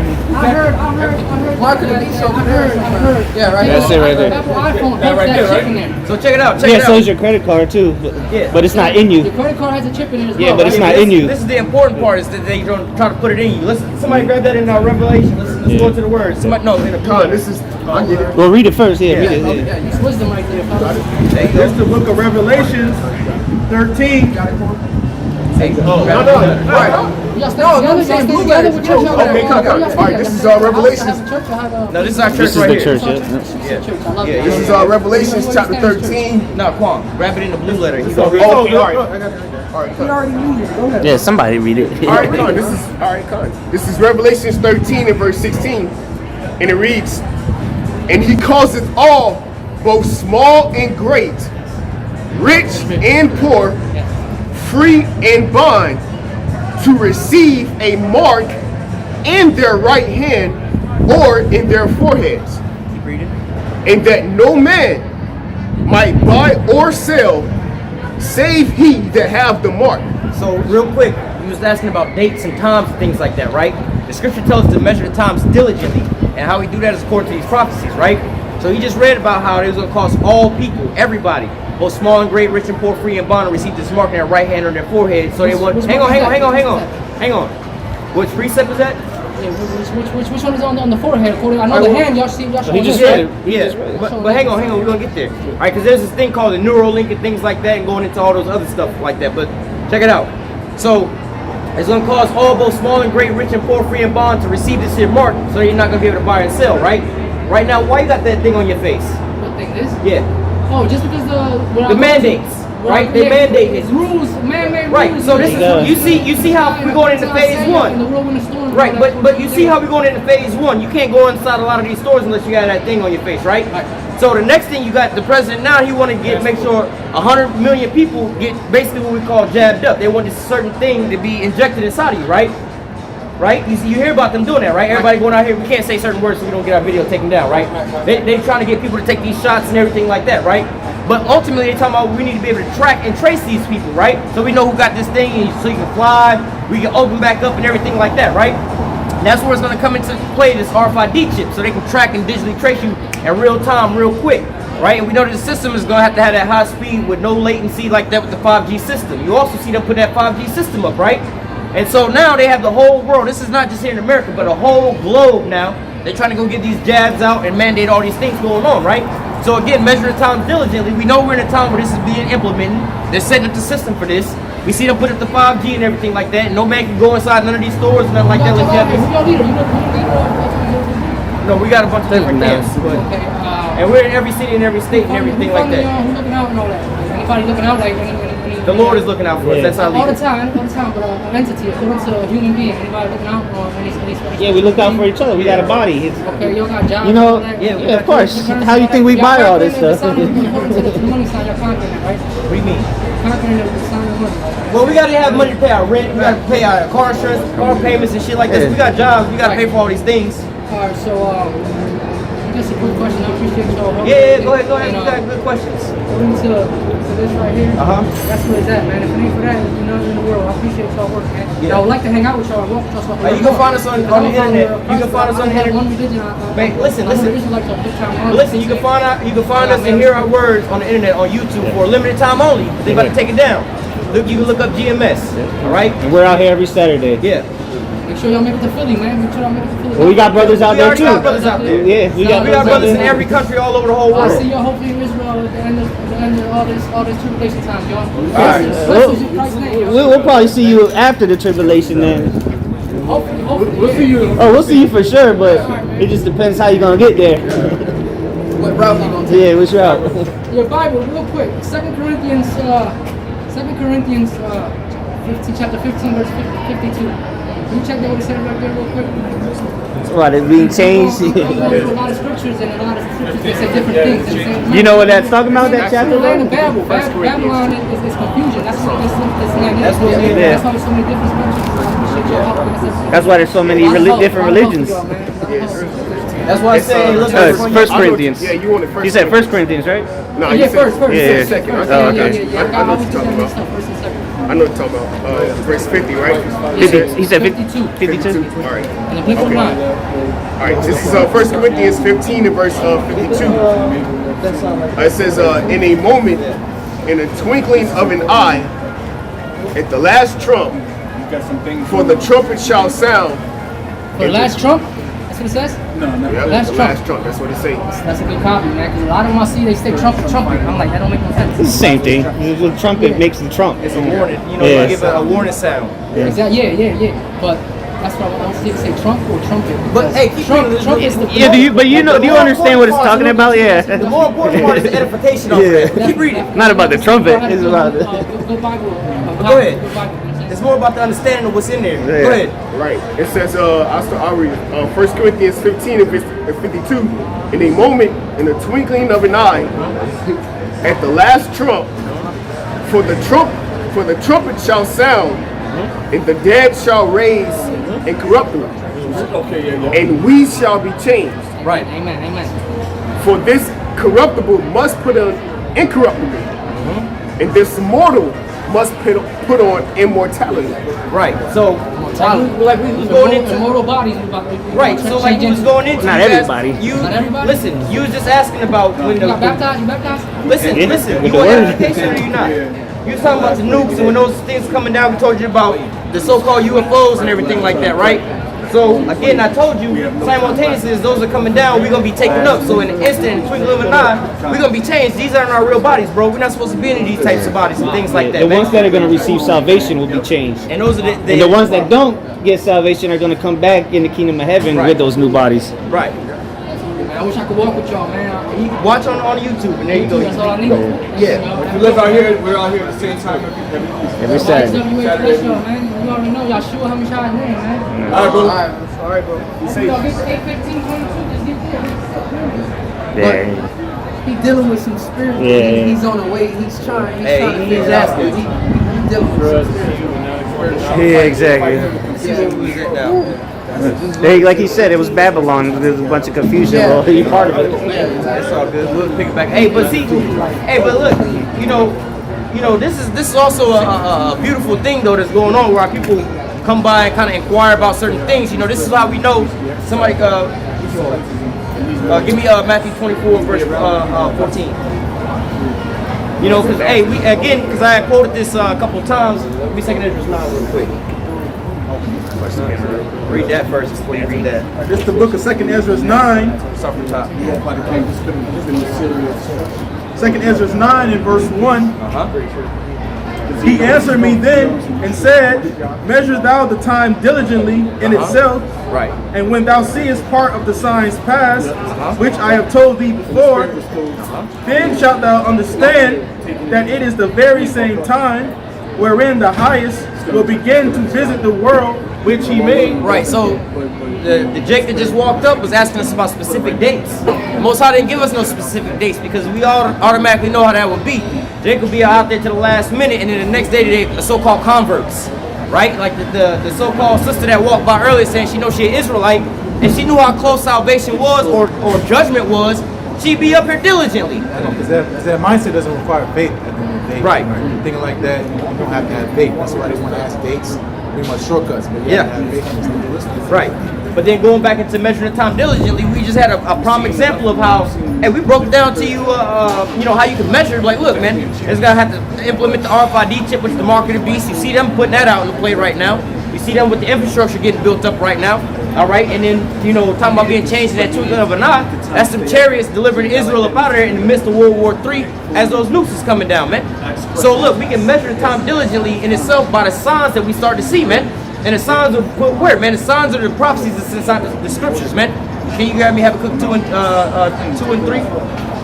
So, you know, we understand by how the scriptures say, blessed he that readeth, all right, and with all that get understanding, wisdom and knowledge will be stability of thy times. All these things, we understand these things because, wow, we're making our bodies a living sacrifice by doing this here work, man.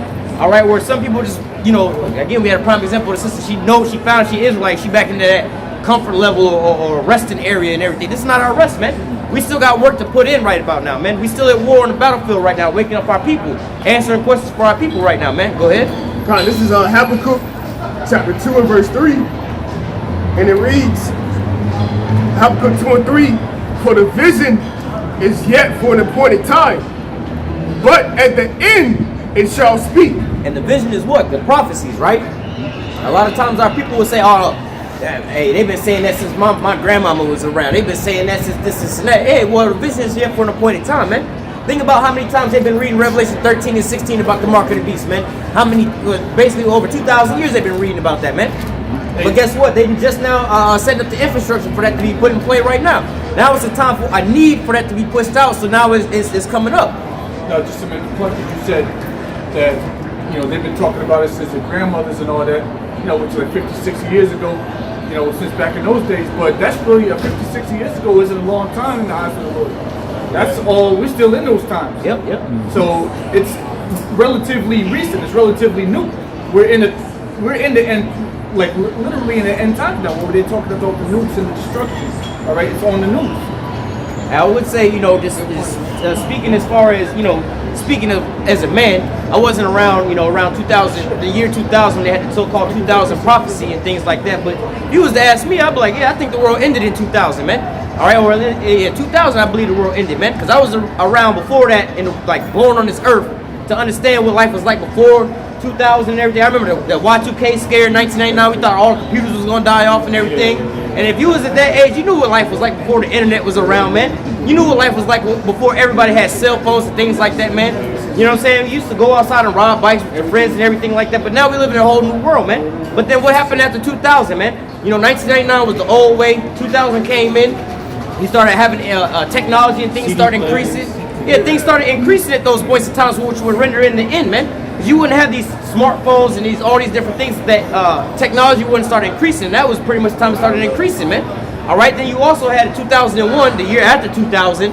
All right, what happened with that? All right, September 11, 2001 happened, and then guess what? They started waging that war in the Middle East. And this is going back to those snares and those traps, man. You started waking up the bear, bringing on your own demise, man. So everything was pretty much all calm and kosher before that point in time. Everybody was just living like living. But now, yo, bro, you start the time clock at that point in time, man. And now your downfall is rapidly approaching, man. All right? Habakkuk chapter 2, verse 3, for the vision is yet for an appointed time, but at the end it shall speak and not lie. Though it tarry, wait for it, because it will not tarry, it will surely come. Right, so look, the vision is yet for an appointed time, man. All right, and the Lord has woken us up in these last times. The greatest sign of them all is what? The sign of the prophets, man.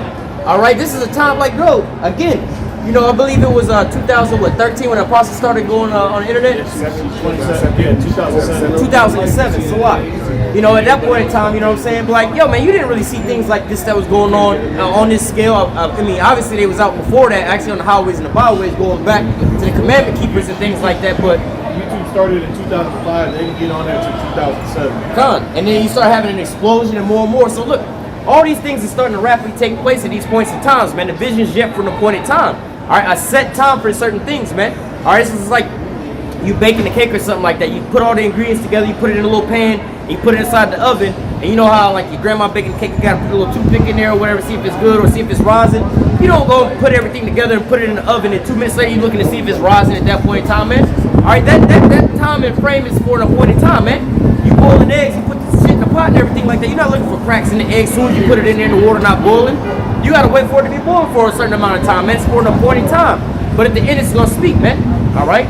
Hey, if I may back you up, that's why the scriptures say in 2nd Ezra, all right, all things have from the beginning, all right, in the end, it's well, hold that. We reading that over here anyway. Oh, okay. Finish that real quick. Just go back to this. All right, this is Habakkuk chapter 2 and verse 4. It says, behold, his soul, which is lifted up. Go back up to 3. All right, one more time. From the top? No, 3. Yeah, all right. Start over at 3. All right, Habakkuk chapter 2, verse 3. For the vision is yet for an appointed time, but at the end it shall speak and not lie. Right. So now, hey, think back to 2019 and before that, man. People called us crazy. You guys think America's gonna be shut down and things blah blah blah, and there's gonna be riots and protests and things like that. Bring in 2020. What happened, man? All right. The prophecy started speaking and it wasn't lying, man. All right. Now who's gonna say anything about what we were saying beforehand, man? All right, if anything, now they walk up and say, oh yeah, I can see that happening, man. Yeah, I can see these things coming to play, man. Just like how the Jake that was just up here, and we was holding up the sign about the mark of the beast. I asked him, like, why you got that thing on your face, that mask on your face, man? They starting to mandate these things. Beforehand, there was no need for these, but I'm like, you see how this is all rolling, right? Is it not plain to you to be able to see these things, man? So now, the vision is yet for an appointed time, but now we're at the end and they starting to speak, man. All right? Go ahead with that, finish that off. It says, but at the end it shall speak and not lie. All right, yeah. So, hey, at the end it shall speak. Saying what? The elders and apostles, great millstone, saying that all fight is the mark of the beast. All right, it's speaking, man. Yep. All right. Okay. The fact that the Lord Yahweh Shai will bring Third World War, okay, into the brewing up. It's speaking, man. All right, the tension between the West and the East. All right, the tension between, all right, okay, Babylon the Great, okay, and her own allies, man. Okay, this is all prophecy, man. Simultaneously, the building of the house of David, man. So at the end, it's speaking and it's not lying. The house of David is built up as we speak, man. You see? So you either with it or you can't get it. That's right. And you speak about the microchip and being in it for the appointed time.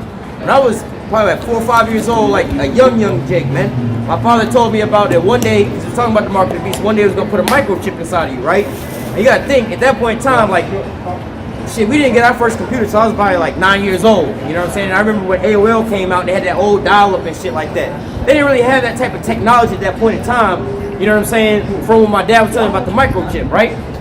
So as we were reading over here, it wasn't for an appointed time, man. Yeah, he could tell me that, but how do you visually see all those things, man? You didn't have systems set up like how you got Wi-Fi everywhere. And, you know, in some cities, when you go downtown, you pretty much got a citywide Wi-Fi you can just pretty much connect to, man. Right. You know, you put your phone on and everywhere you walk downtown, you got Wi-Fi, so you had that internet connection. Hey, that's why at that time, because even Edomites been knowing the chip was the mark of the beast, but at that time, like I said, there was the technology, the Wi-Fi, internet things didn't even exist. Right. They're like, how would that even work? You know, okay, yeah, they put a chip in you, but what would be the point of that? You know, they ain't speaking at that point in time. But now we having a, you know, not even right now. We see it's coming into play as far as how they trying to mandate all these things to everybody to get it. But then they're also coming out with this 5G, man. All right, this is the backbone. So now you starting to see the prophecy speaking, because you'll still talk to some people who don't know about this type of technology and things like that. They're like, bro, I don't see that happening. I don't understand that. Well, that's because you don't understand the systems that's in play, man. You just don't really understand this technology that's going on. But this technology has been out and around for the longest time, man. All right. Right, hey, because they've been chipping people since the early 90s. If not the 80s, late 80s, you know. It's the book of Daniel. No, give me the other one first. Okay, this is the book of 2nd Ezra 9. Let's start back at the top. At the top, verse 1. He answered me then and said, measure thou the time diligently in itself, and when thou seest part of the signs past, which I have told thee before. Right, and well, look, read that part again. Parts of the signs. When thou shalt see parts of the signs. He answered me then and said, measure thou the time diligently in itself. Right, so if you got a question on when these things are going to come to pass, all right, Most High gave you how you can be able to get the answer. You can't just go to your pastor and ask him. And he's like, look, man, I'm going to go around all that and take out what you think and how you think and what your thought process is on this. You can go back and look at the prophecies and you'll be able to tell when you see this happen and that happen and this happen and that happen. Just like how you can be like, yo, you can talk to a woman that's pregnant and ask her what day you going to have a baby. She can tell you whatever the fuck she want to say in her mind, or the doctor can tell you whatever she want to say. But look, guess what? When that water break, that's the sign that you need to know that baby about to come forth, man. When them contractions getting closer and closer like that, those are the signs you need to know, man. So no man can sit there and try to tell you something about, oh, it's on this day or that date. And these things are going to come because we got plenty of scripture saying it's not going to be like that, man. All right, but go ahead. Reading on. And when thou seest part of the signs past, which I have told thee before, then shalt thou understand. And where did he tell us the signs before, man? And the prophecies, man. All right, this is why it's so important to understand these prophecies. You got a lot of our people that go to these churches day in and day out, all right, and don't know what the hell a prophecy is. Like, what's a prophecy? But yo, do you know? Can you name me any of the prophecies in the Bible? I don't know what a prophecy is. Like, well, what the hell are you even reading the Bible for, man? Like you have no guidance and don't know what the hell's going on, man. You don't even realize that your death and destruction is right around the corner because they're implementing the RFID chip, which is the mark of the beast. Because you don't understand prophecies, man. All right? Oh no, the book of Revelation is sealed, man. Nah. Go ahead. We'll get that next. Verse 2. Then shalt thou understand that it is the very same time wherein the highest will begin to visit the world which he made. And when he is visiting the world, he's going to start bringing what? That judgment, man. Because beforehand, there was no real judgment going out on this here nation, man, the wicked nation, man. But now you're starting to see these signs come to pass, so we know that the Most High is bringing this here judgment on our enemies, man, and 2/3 of our people, man. All right, go ahead. Therefore, when there shall be seen earthquakes and uproars of the people in the world. I think there was just an earthquake a couple days ago that triggered a tsunami warning. There was a volcano that just took off. New Caledonia? Oh, no, never mind. What? I thought you were talking about New Caledonia. But nah, it's different. But you got all these freak weather events that's going on and natural disasters that's going on around the whole earth, man. All right, go ahead. Therefore, when there shall be seen earthquakes and uproars of the people in the world. Hey, you got more and more people with these pandemic protests taking off. Those are exploding all around the world, man. Anti-lockdown protests. Yeah, anti-lockdown protests, the anti-jab protests, the Black Lives Matter protests, wherever you can still find them at. All right, you got these people that are protesting everywhere, man. You just had them running up on the Capitol building not too long ago, man. All right, so hey, the nations are the citizens of the nations are all matter how they've been being led, man. They're all being uprising against their governments. Verse 4. Then shalt thou well understand that the Most High spake of those things from the days that were before thee, even from the beginning. For like as all that is made in the world hath a beginning and an end, and the end is manifest. Right, it's gonna be clear, man. How you know we in the end of the world? Like, bro, you can't look around and see where we at, man. You can't see how these things is looking out, man.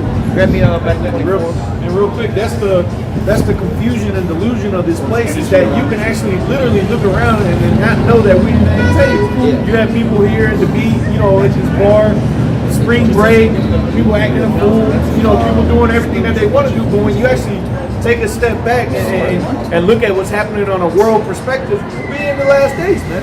You actually see things that are happening not just in front of you, but in other states, you know, within the United States, and you see that this is the last days, man. Time is almost up, you know, like the song says. But you know, that's the deception that Esau has on the whole world. Is you tell a 2/3 person look around and tell me this ain't the last days, they'll look around and be like, I see parties in this, but the scriptures talk about it as in the days of Noah. Right. But go ahead, all right. Hey, you know, going into those things, look at what they training and teaching the kids, man. Look at this cancel culture and everything they got going on, man. If we go down just on the cancel culture alone, man, they didn't cancel Mr. Potato Head and Dr. Seuss, man. Yeah, Pepe Le Pew. Man. Speedy Gonzalez. You know what I'm saying? Hey, we go about 2 or 3 more years with that, man. Everything but Esau would be canceled, man. Well, Esau even canceled his damn self, man. So just think about that, man. All right, go ahead and read that real quick. So Matthew 24, so that verse 21. Matthew 24, in verse 21, it says, For then shall be great tribulation, such as was not since the beginning of the world to this time, nor ever shall be. Yeah, right. This is pretty much getting into that catalyst, man. All right, we're building up to their point, man. All right, people can't afford to work or to live no more, can't afford to eat no more. All right, they're brainwashing your kids to say that they like, you know, asexual penguin and stuff like that, man. All right, you can't even be with a woman nowadays, man. They had a situation now where they gotta have these undercover cops inside the bars because they said that sexual harassment is complimenting on how a woman looks in her outfit. Oh, you look nice today. Or that's sexual harassment. You know what I'm saying? Like, yo, we ain't gonna be able to go on no more, man. Nobody gonna be procreating and things like that so much more further, man. This is the end all be all of everything, man. Go ahead. Verse 22, Matthew 24, verse 22, it says, And except those days should be shortened, there should no flesh be saved. But for the elect's sake, those days shall be shortened. Right, so look, man, if we was to continue on with this, man, like I said, man, we can talk about just canceling things alone, man. Or let the kids grow up and keep thinking that they can, you know, do whatever they want to do. I'm asexual, pansexual. Gender swaps in school. Yeah, come on, man. I mean, back you up, picking your gender without your parents' consent at the age of like 4 or 5 years old. Right. See, they actually have transgender people in these positions that's actually pushing that agenda. Pushing that agenda, man. You see? Men that look like women pushing that agenda, man. And these are children at the age that don't even know how to properly wash their own body, man. But they can yet choose their own gender and choose to have a sex change. Like, wait a minute, how you can choose to have a sex change at that age? He ain't even old enough to have sex. You know what I'm saying? If 2 of these kids at this here age is having sex, I'll be like, yo, this is either pedophilia or child pornography and things like that. But now all of a sudden he can go get a sex change, man.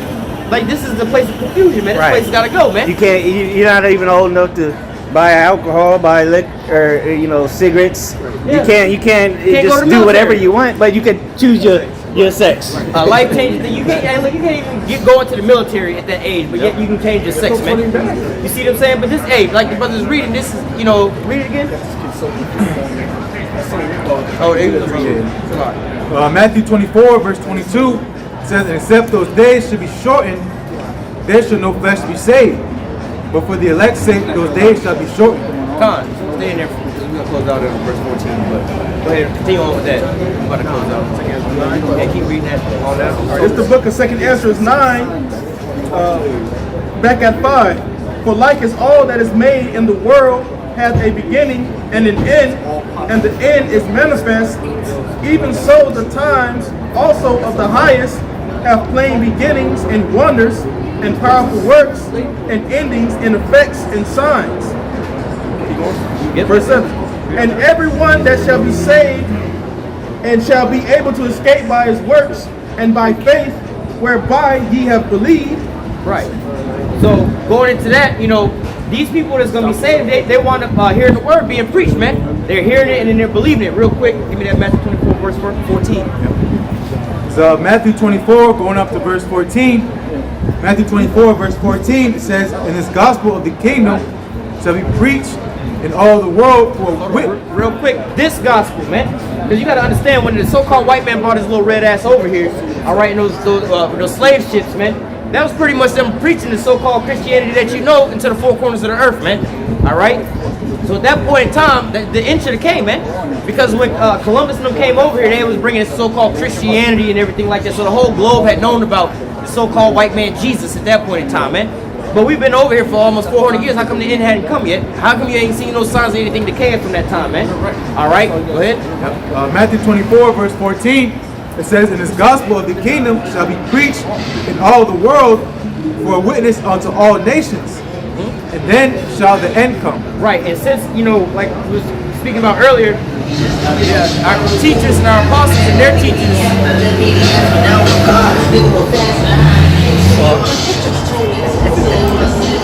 once they got on the internet and started pushing out the sin truth, all right, and Jake started waking up, as more Jake started waking up, Esau's kingdom started deteriorating more and more and more. It started bringing him to the king of terrors, man. So it's like a seesaw. You know, once one goes up, the other one start going down, man. All right, so this kingdom is going to be preached to the four corners of the earth, and then the end shall come, man.